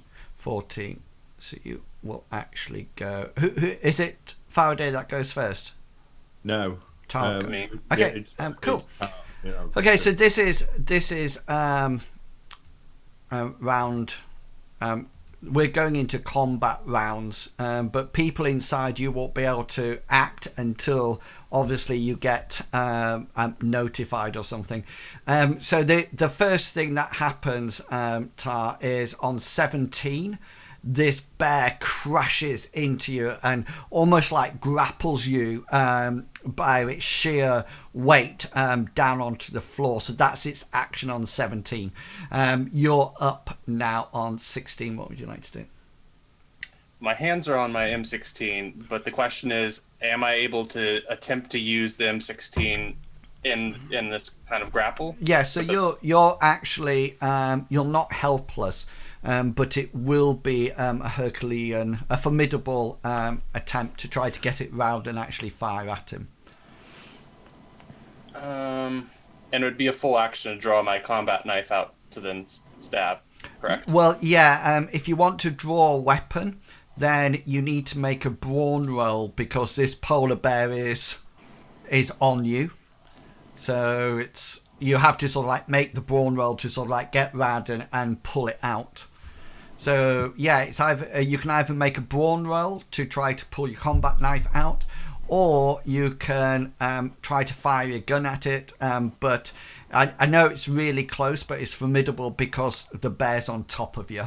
Yeah, and it's a long weapon. You got to angle it. Yeah. That's what I'm gonna do, because at least that'll make some noise, and it might scare it. I don't know. Okay then, cool. So off you go, roll away. Big money. Yeah, nice. Third 5. So you have this bear's not dodging or anything like that. It's not taking cover. I mean, it looks like it's about to bite your face off. So you'll have 2 crits, 2 specials. I'd like to do drop foe. Seems like a nice thing to try. Okay. Yeah. I can't use. I'm just looking at the gun actions right now. I can't use anything like bypass armor. That's not with guns, is it? Yes, there is a bypass armor, but only for some type of ammunition. Gotcha. Oh yeah. Okay. Let's see. pinned down wouldn't make sense here. You can marksman if you want. Yeah, I think I'll do a drop foe and marksman. That seems like the best combination. Or here. I mean, you're that close, so you can actually choose location because you got a critical success. Oh yeah, I'm gonna choose location, and I feel like if I can angle my gun up so that I'm pointing at the jaw of this creature, and blast away. Hopefully that'll stun it with the drop foe. Okay then. So did you say you're doing choose location? Choose location and drop foe. Okay then. So I need your location that you want to do it in and damage first, and then I'll roll my drop foe. The location for that, it would be head, but it would be kind of jaw angled, I guess, in theme. Yeah. I'm just trying to fit. Yeah, I suppose you could be a risk because you might have hit your head, but that'll be fine. Go away, shoot. Yeah. Here is the damage. Oh, what did you spit at it? Drop foe is I get an endurance roll, isn't it? Yeah. It has to do at least a minor wound, I think. Oh, he does it do it. Yeah, that's assuming the target suffers at least a minor wound. Yeah. Well, actually, you don't actually get through its bare skin and its thick hair. So you probably got it round, but just sort of like it just glanced off things as it goes out. But definitely shots ringing out into the environment. Yes, and Faraday, you're up. Do we hear the shots? Yes, yeah. Okay, so as soon as he hears the shots, Faraday's going to be drawing his gun, and he's going to be heading over to the prefab door and trying to open it, crouching as he goes through it once he's gone. Okay then, so for your turn, it'll be mostly... Okay, so I'll let you draw your weapon as you move to the door. Okay. So that would be like a movement action there. Flint, you're up next. So Flint will be he'll be grabbing his M16 from it's leaned up against the desk with the computer, so he's grabbing that and cocking it. Okay, so you pick up your weapon, and we'll go into turn 2 of the combat round, and Matheson, you get to move. Remember, you've got the hazard suit on in the research side of it. Yeah. So hearing the shot, she will carefully, still, but head to the door of the research unit. I go into the next cubicle. Okay then, so you can probably get into the egg lock between the two devices. 17 comes me with the bear. Now you can, if you wish, parry this with your unarmed combat. It's assumed that rather than putting your arm in the way, you might get your gun round, as this bear sort of like chews down on you. So it'll be, if you want to parry, remember it'll take you an action roll, an action point. If you want to parry, then it's unarmed rather than your combat skill. So here's my roll. 78 chunk. Yeah, and 22. Yeah, he's hit. The bear has hit. I would like to use my action point to use my unarmed to try an M16 block. Okay, cool. Yeah, so you sort of like see this bear sort of like, it looks like it's about to rip your face off, and you quickly get your gun over, and it just sort of like clamps onto your gun, and you actually feel it sort of like come down a little bit to you. You can a very fishy smell, and you can see the teeth, the canines are very white, and this thing is a bit of drool falls on you as it tries to bite you, and then it's up to you, Tarr. What would you like to do? You can, if you wish, you can try to break free. That would be my brawn, probably. Yes, it would be your brawn to sort of like, because now that it's on, is to literally push it off. Because I probably wouldn't have a good chance of shooting it now that I'm using my gun to block it. Probably not. Although, I mean, there is ways of doing it. I mean, you might just tilt it like that and pull the trigger, but it's definitely going to be formidable still to try to shoot it with it. Or you can brawn it and try to push it off. I like the idea of brawn a little bit better. It'll be a good story to tell people back when I'm in the pubs. Okay. If I make it there.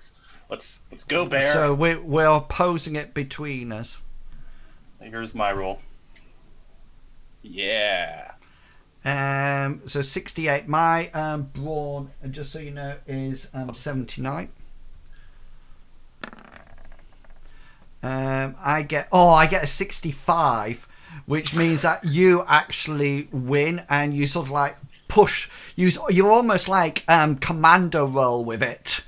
And sort of like push it, but at the last time you don't roll, so you're on top of it. You probably get a foot underneath there as well, and push it with all your might, so it sort of like goes flying off. So imagine that it's sort of like you're still lying there and it's still lying there.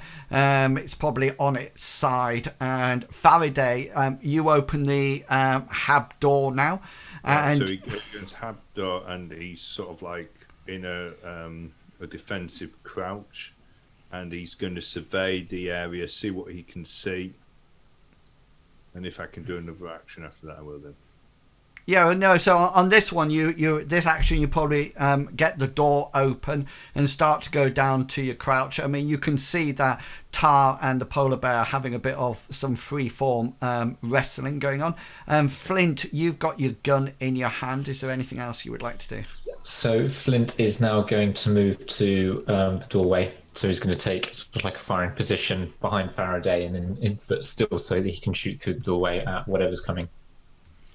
Okay then. So yes, Faraday, you feel Flint standing behind you, and who has third actions? Matheson, do you have a third action? I do indeed, yes. So she's going to continue scrubbing herself down. She knows there's something going on, but she's not stupid enough to rush. Okay, yeah. At this point, so she'll be doing all the proper protocol before she goes out. Okay, 17. I have 3 actions.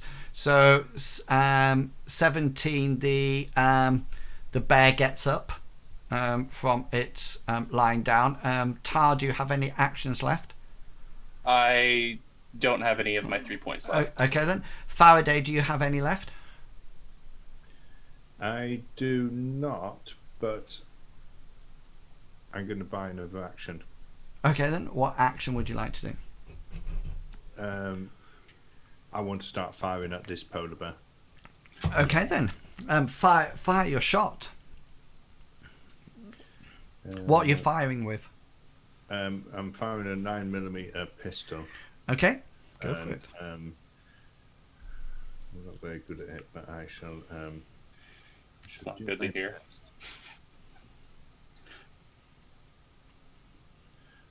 I'm going for the bangs, just going to make it run. Just go up and run. Are you looking it? You can look it to get 39, which means we'll hit. Actually, yes, I will look it for 39. Okay then. So I need crit. I need special hit location damage. Okay, so my special is going to be marksman. Okay. My hit location is going to be 5. 5, which is his left rear leg. Okay, so can I move that up to its abdomen? You will move it up to its hind quarters. All right. Well, I'll move. So it has front legs, back legs, hind quarters, fore quarters, and head. Right. So if it's a back left leg, it'll go up to its hindquarters. Yeah. So that's your marksman, and done. So I need some damage now. Okay. Yeah, so you sort of like fire it off. It sort of like glances off a bit of the polar bear's skin. It doesn't look like it actually penetrates it. It probably puts a little slide, a bit of blood on it, but nothing major at all. Okay, so we're now going in. Yeah. I think Flint would probably be opening fire at the same time. So can I use the point of luck to buy an extra action and sort of like open fire? Yes, A yeah. fraction of a second after Faraday would have done, having seen this massive polar bear trying to munch on his teammate. Yeah, by all means, roll your firearm skill. Yeah, you send a shot out, so I need special, and then I need hit location and damage. Okay, so special would have been Bleed. I wish. He's going to try for drop bow, and then you want hit location, which is 1d20. Yeah, that's its 4 quarters. Okay, And you need some damage. and then some damage. So that'll go down to 7. So yeah, it will do a minor wound to it. So I need to roll my endurance. I think it is, isn't it? Yeah. Endurance. My endurance is 66. I get a 45. My original roll was 49. Okay then. So yeah, this bear sort of like drops down to the ground. Failure means it succumbs to pain and becomes incapacitated, unable to fight. So it's literally down on the floor. It's not dead or anything. It's literally down on the floor, sort of like growling at Tarr and sort of like trying to struggle its way round and growl at you, Faraday, as well. And having done that, Flint's going to yell out as loud as he can, "Tarr, run!" Just having seen this massive polar bear. Okay, yeah. What do people wish to do? Are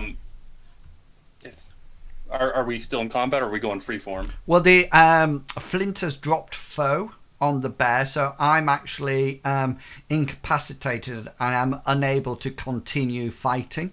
So I'm not unconscious or anything. I'm just incapacitated. Would I be able to? Does it look like a significant risk to try and grab my M16 before I run to the door? No, you can. It's your M16. You can pick up. That's not a problem. I'll grab that and then I'll run to the door as quick as I can. Yeah, so you probably have to make your way round this polar bear that's lying on the ground, bleeding out. Yeah, Faraday, what would you like to do? Faraday's going to keep firing shots into it until it stops making a noise or stops moving, whichever one. Okay, then. So it's an automatic hit now because it is incapacitated. But does how many bullets? Just roll for me. I've got like 9 in a clip, I think. Yeah. So just start rolling your damage, and we assume that you just aim for the head. I just want to see how many damages will take it down. Because it's quite a hefty beast. Find out where my combat is. I think it's. Oh, I see. It had gone. It had gone down. Right, here we go. Yeah. So that that's 1 shot. 2. That's 2 shots.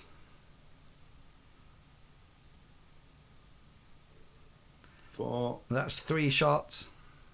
2. It's got 3 armor. Okay. 2. 4.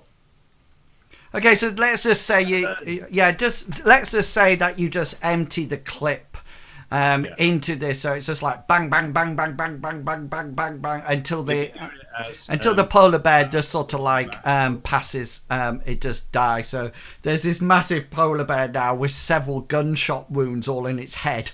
And it's sort of like a lovely red spray pattern on the snow, on the freshly fallen snow.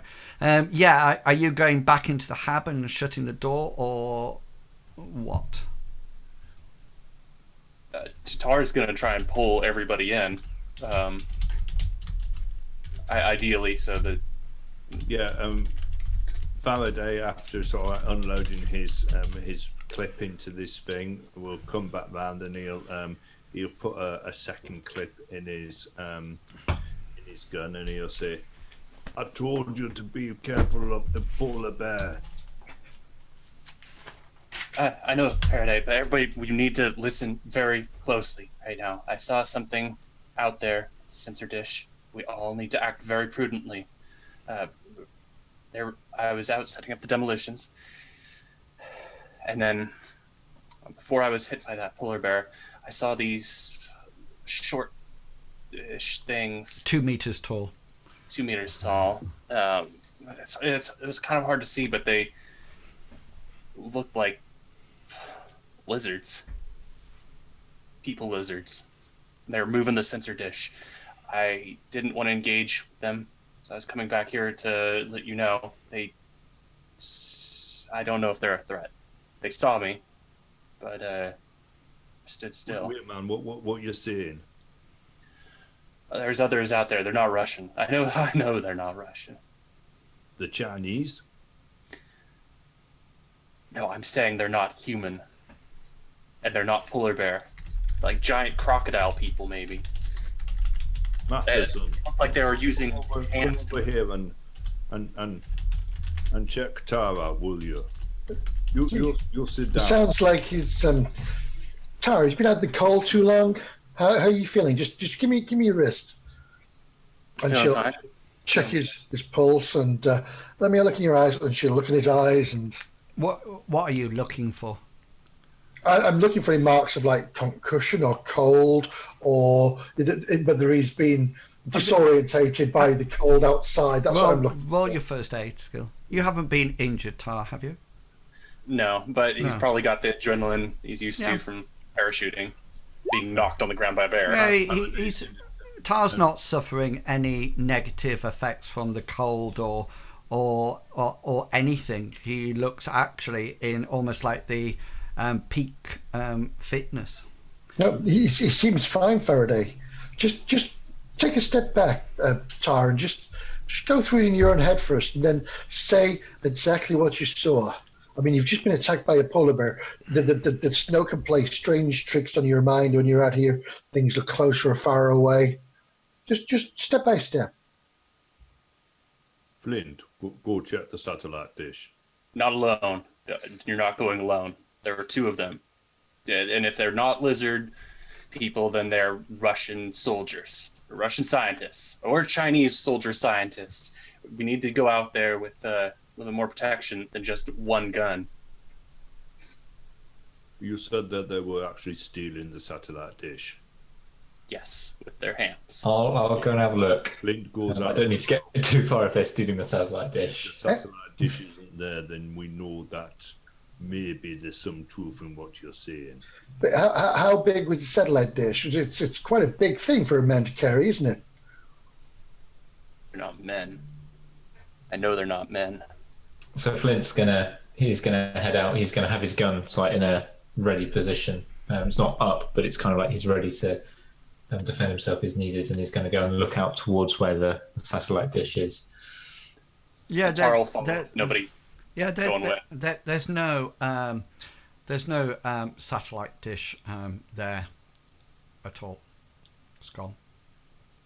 Okay. As soon as Flint notices that, he's going to do a quick 180 just to check that there's nothing else in the area, and then he's not moving anyway. He's just looking, so he's going to stand on the spot and look 180, and then he's going to head back in, closing the door behind him. He goes, "Well, yeah, no satellite dish, gone." We have a problem then. That was our contingency plan to get off this ice floor. That's true. If I mean, if we miss the first extraction. I don't know if it makes any headway into this, but when I was looking through the records on the computer, it did. They were talking about in the diary notes from the team leader that the radiation was actually frozen into the ice, but when they were doing the core samples, it was from more than 70 years ago when this particular core sample was taken, and they dated it. Yes, we didn't have nuclear submarines in the Great Patriotic War. About then, yeah, the Russians before the Russian Civil War, around World War I time, or the Great War time, of the Great War. But no one had nuclear power back then. Matheson, these pathogens that they've been talking about, could they be trying to develop some type of super soldier? Well, it's a thought, but you wouldn't use a pathogen. You'd use an amino acid and build it from there, basically. So it's possible, but not possible. Is that what? No, you wouldn't use a pathogen to alter DNA. So no, I can't. A pathogen is germ. It's there to neutralize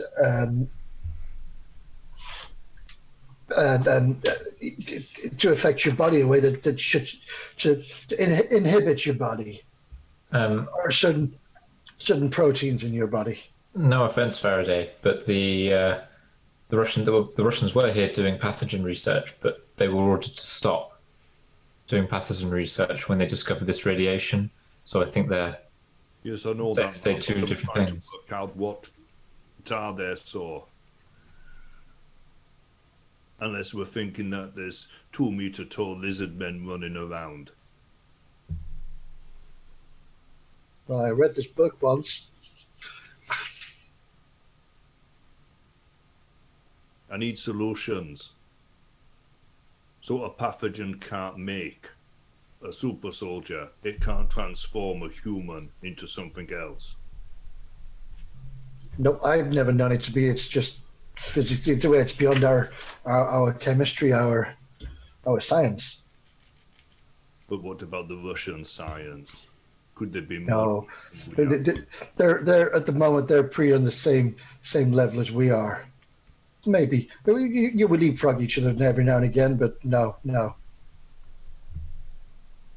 Okay, so what we're seeing then is Tarr's 2 meter tall lizard men.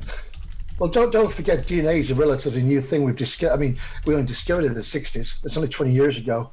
But I can't assume people would make a huge bound that fast into altering the genetic makeup of a man.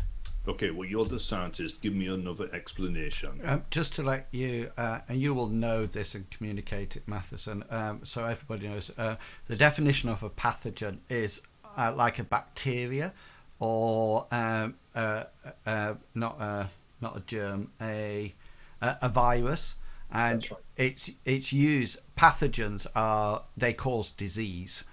That's what they do. That's what a pathogen does. And the self-replication as well. Yeah. And then that the disease could be spread either by touch or airborne. So airborne pathogens are the worst thing ever, because it's literally, it's in the air and people breathe it in, and then that would be it.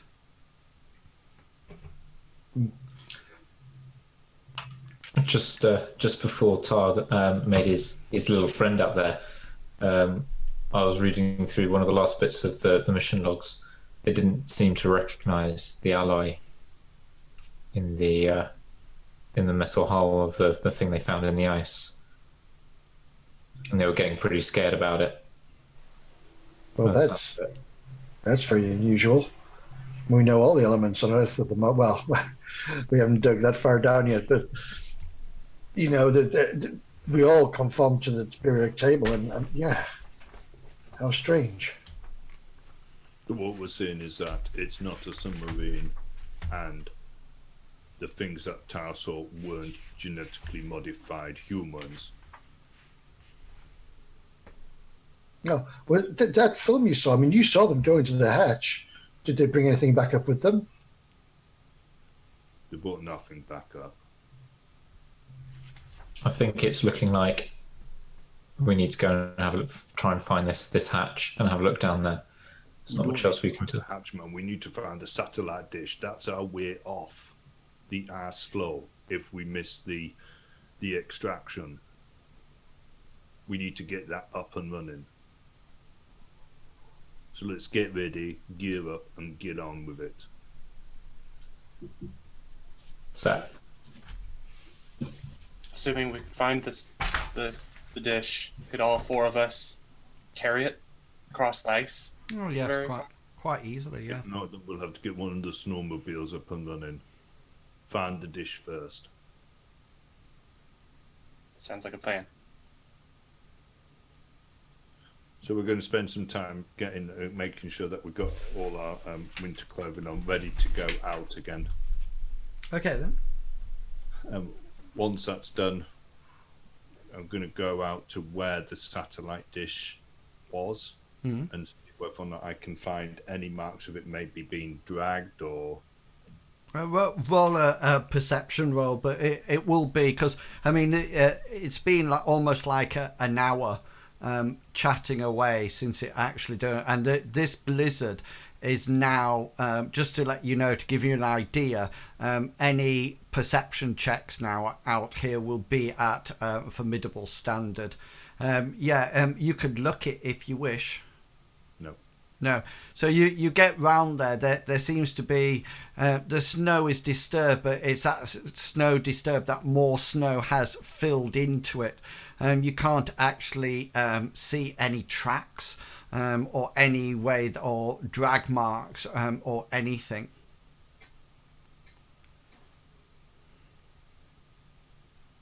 No lights on the horizon, nothing like that. There are some lights on the horizon. There's that green, what's it called? Northern Lights. Yeah.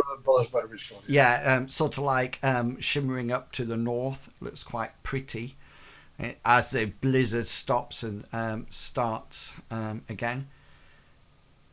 So, why don't we look at these maps and then go to where the hatch is then? We know which direction it is, don't we? So let's just tie ourselves together perhaps and just traipse on through the snow.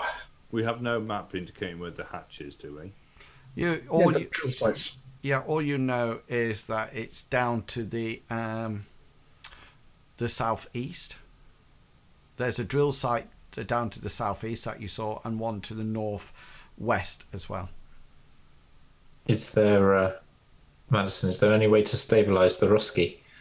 Maybe we could get directions from him and find out and talk to him, see what's going on. Not really with what I've got on me. I mean, I don't think... would I... I'm assuming I wouldn't be able to stabilise him, would I? He's not... he's in a coma, isn't he? So. Yeah, he's not... He is stabilised, but he's completely unconscious and comatose at the moment. You figure from... What about a syringe full of adrenaline? From when he sort of like when you first got him, you think he'll probably be asleep or comatose for over 12 hours. No, I'll relay that back to Flint.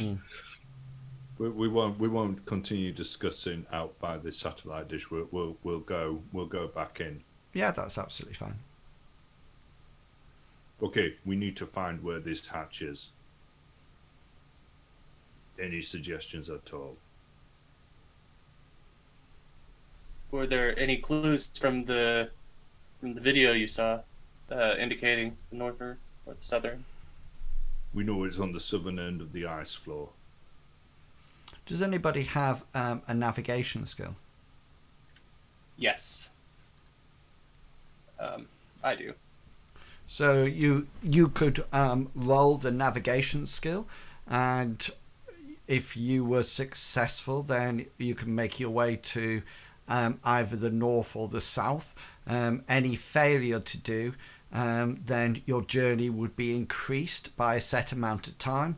And quite naturally, I mean, if you're walking a distance in this sort of like weather, things like endurance checks and fatigue will be coming into play. Matheson, is there any chemical elements that will, I don't know, glow, or when the radiation gets stronger? Well, I've got this little box here with this little thing that flicks backwards and forwards when I point towards radiation. Yeah, this will do the job, Faraday. So it's a Geiger counter. I'll just take it with me, and I'll be able to say how strong it's getting, where we're going to. I'm assuming this is what the Ruskers have been using anyway. It might have been beneficial to actually bring that up, so at least we know that. Okay, you are with us on this, aren't you, Matheson? I am. I'm interested to see these tall Chinese men or tall Russians or whatever the hell it is. Okay, we'll use the Geiger counter.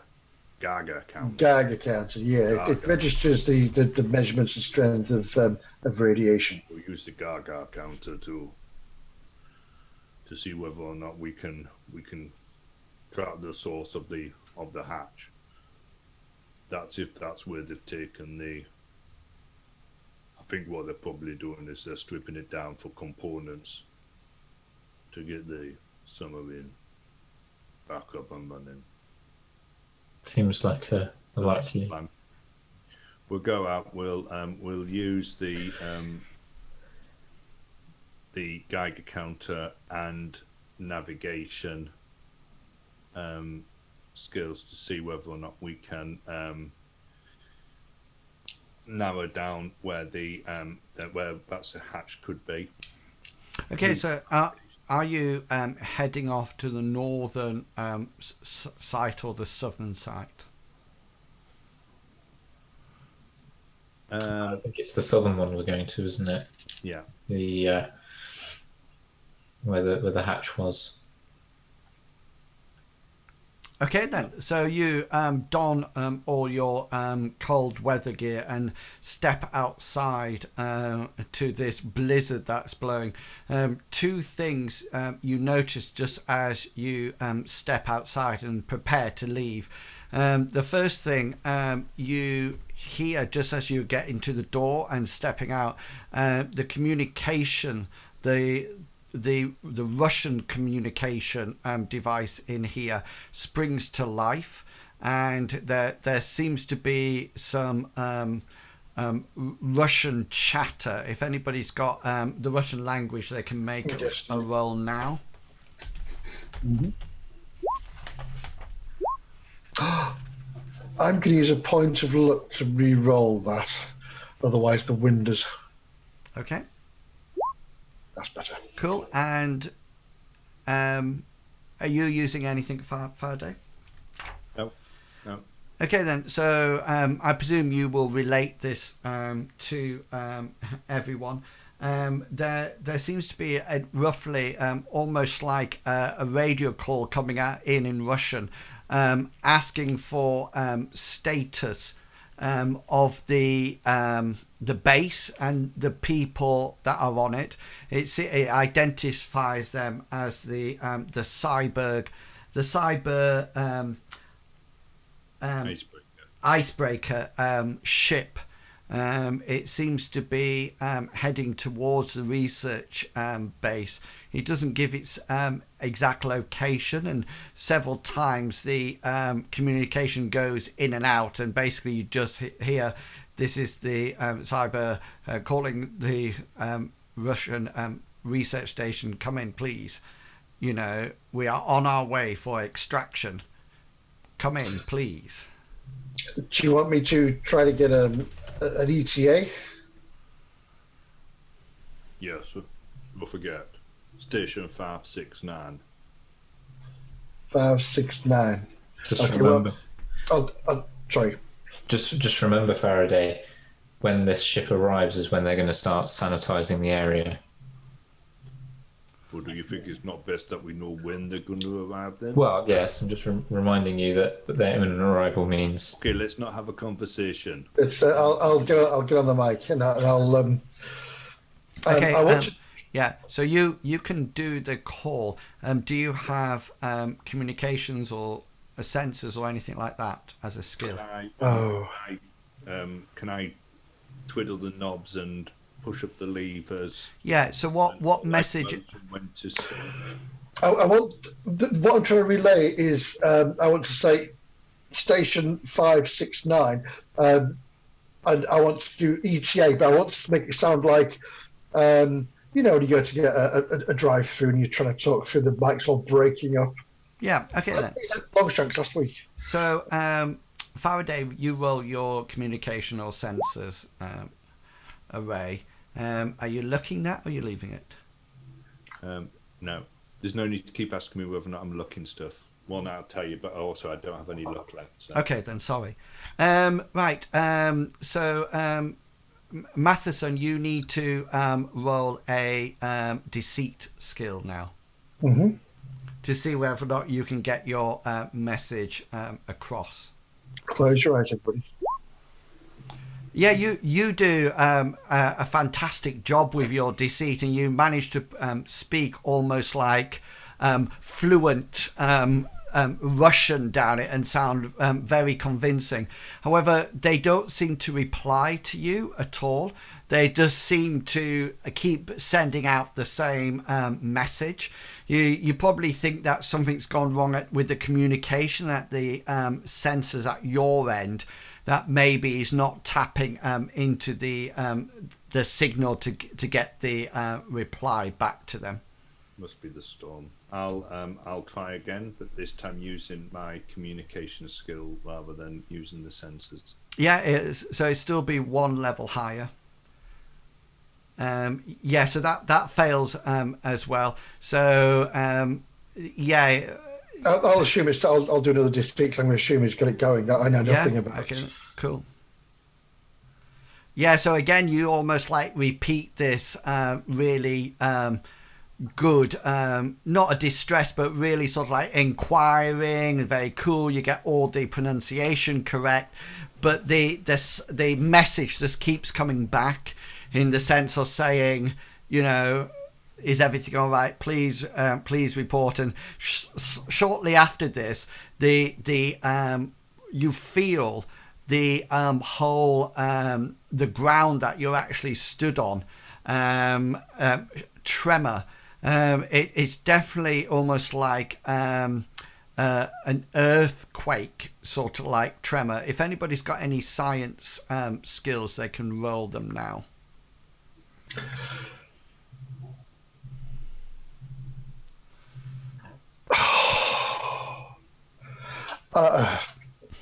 That's nearly a fumble.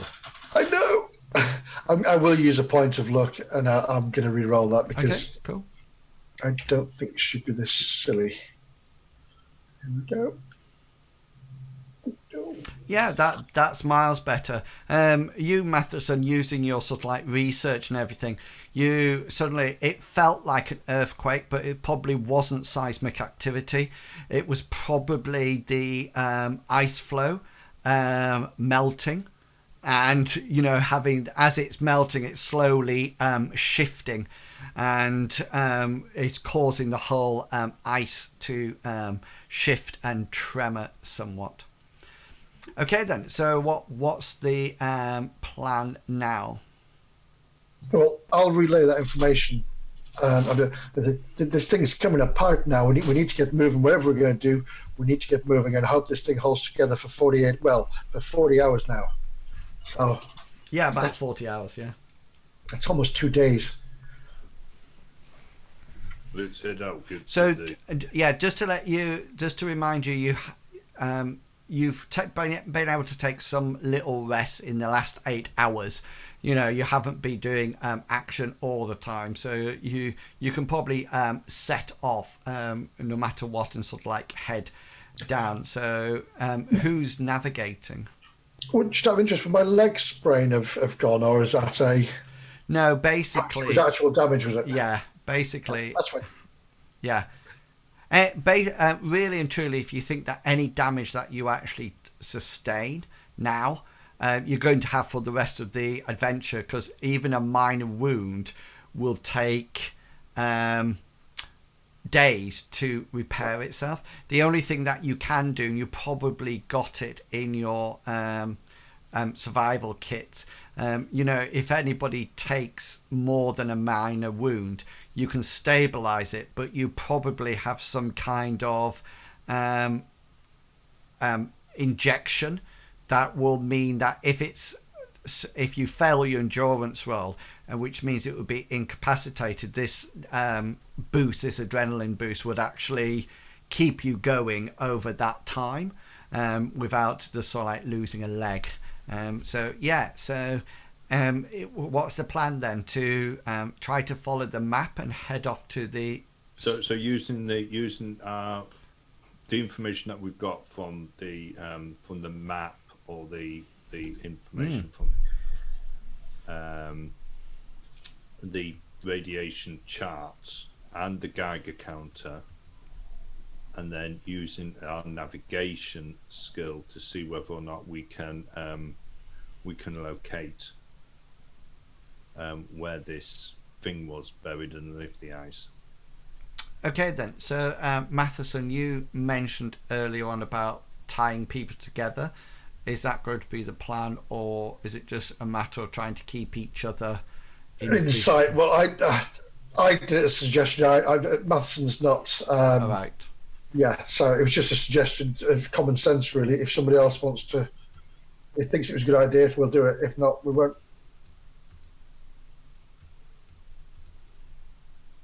Sorry, was that me? Yeah, well, no. Should we? Do you think we should tie ourselves together when we're going across there, or should we just try to keep each other in sight? This storm is getting pretty damn feisty. Did you say that the ice was breaking up?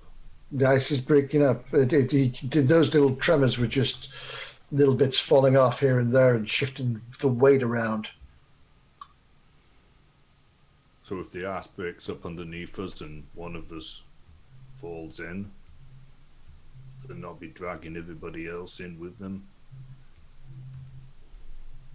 Well, that's a distinct possibility, but I'd like to also think that the three people behind would perhaps be able to pull that person back before they fell in.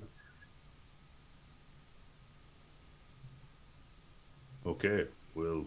I mean, I'm not the expert here in this. I don't do survival. Is what you're saying. It was an innocent, just an observation. If you think we shouldn't, Faraday. It's your mission, my friend. It's fine. Don't you worry. None of the responsibility is on you. Failure is all down to me. Just keep coming with the suggestions, but don't be afraid to do that. As you're saying that, you see, Matheson will just tilt her eyes down a little bit, and you'll see a little bit of a glazed look over her eyes, and she'll just quietly just potter back to behind everybody else. And if there is combat, maybe leave it to the ones that don't have ovaries. Right, strap us all together. Okay then, so if you would like to put yourself in some kind of marching order, I guess, for your journey across the ice floe, it would be helpful for the person who has the navigation skill to be in the lead, because they will be leading the way, and then anybody else can be at any of it. If there's two people that got it, then put the two people near the front so they can actually communicate in between. Yeah. Okay, so we'll have else? Tarr, then Faraday, then Matheson, and then we'll have Flint bringing up the rear. Do you have navigation? Because the other thing I was going to do is walk there with the Geiger counter behind Tarr. Yeah. Right, that's right. Yep. Okay then, so you sort of like put all your heavy gear on, your survival gear, as Are you just doing the survival gear that you came in with?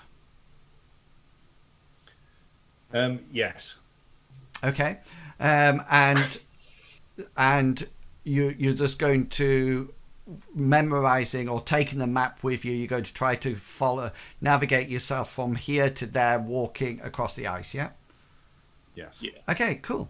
Okay then. So Tarr, make your navigation roll. Does anybody else have navigation? I do. No. So Faraday, if you tell Tarr 20% of yours, then that can augment his. Okay, so you're adding 10 onto it. My D. I had already rolled. Do you want me to re-roll, or that plus 10 wouldn't have helped in this case?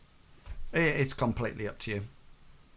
I mean, I already rolled, so I presume that's what's most appropriate to take. It would still be within an easy, but not a standard. Okay then, so you sort of like head off with Faraday sort of like guiding you as you across the ice flow, and you're walking for a good couple of hours, and I mean the landscape seems to have no noticeable features on it. It just seems to be white and windswept. And you're hoping that you're going roughly in the right direction. There's as you make your way, there's several sort of like shifts in the iceberg as you move along, and it's after about a couple of hours walking that you find yourself still. Tarr and Faraday, you think you should be at the site, but as you look around, there's no landscape. There's no sign of a drill site. There's no sort of like metal or anything like that. There's just sort of like these ridges of snow going up. And you may even the map's not a perfect map, and you suddenly get to a point that you haven't located it at all, and you seem to be in the middle of the ice flow. If you carry on going in the direction that you hope you're going then you could reach the edge of the ice flow, or how long do you want to actually move? Are we getting any type of reading from the Geiger counter? Does the radiation seem to be getting stronger, weaker? No, it's just picking up normal transuranic radiation at the moment. It's not a huge amount, Matheson. It's all within background counts, but it's more it's just that it shouldn't be here. No, but it's everywhere. Yeah, especially in the Arctic at this time in this century. The Arctic is quite free of pollution and people. Yeah. So so something's infected this area. Yeah, but it's not getting any stronger or anything like that. Okay, so we haven't found anything. There's nothing for us to see. We're just on this stretch of ice. Yeah, at the moment, yeah. We don't know how far it is from where we are to the edge of the ice flow. Well, you figure. I mean, you're on you're probably about an hour's walking in all direction. Probably more going down the direction you're going in, because it's. If they were drilling, would they have sort of like some type of drilling platform set up? Well, it's more. Matheson, you know this. It's more core drilling. It is. So there'd be like a central, a central post with like a tripod set up, and they would just drill it down and then drill it back up after a certain depth. Yeah. So what they're doing is getting core samples. It's not like drilling for oil or something, because remember the Arctic. There's no land there. The Arctic is just ice. Yeah. So they're literally drilling down into the soil, into the ice, and then bringing out core samples to look at the different chemicals bottom to top. Okay, so the plan is going to be we'll stop, we'll huddle, and Faraday will say, we go for another hour, then we turn back. We can't be caught on this ice floor for too long. So that's the plan. We're going to go for another hour. If we don't find any sign of it, if we're not picking up any stronger radiation or anything like that, then we're going to turn and go back. Okay, then. So you walk for another hour, and you do come to the edge of the ice flow. You can see that it's quite a sheer drop down. It's quite a big chunk of ice, and you then sort of like turn. You haven't found anything, so you turn round and sort of like head back up to the camp, hopefully going in the right direction. And yeah, after another few hours walk, you arrive back at the camp. So yeah, so I suggest we leave it there for this week, because there's only another 12 minutes, and this seems to be a sensible place to halt it for tonight. So yeah, so well done, and thank you for coming along and watching the secret agents, the operatives in action. They certainly added some more clues to the background of what's actually happening here, and yeah, hopefully in the next couple of sessions they'll be able to solve it and safely activate Skyhook to get back to the base. So yeah, so thank you for coming along. If you've enjoyed the session, then don't forget that Mythras, the fantasy setting, the Odes campaign, will be on Saturday at 7 o'clock. But you can probably catch me on my stream, on this stream, tomorrow and over the weekend. Over the weekend it's ESO, and tomorrow it'll be one game that I pick up and decide to play. So thank you to everybody who's come along. Thank you to the players for participating in the adventure. And we will see you all next time. And until then, happy role playing. And we'll see you all later. Bye. Bye.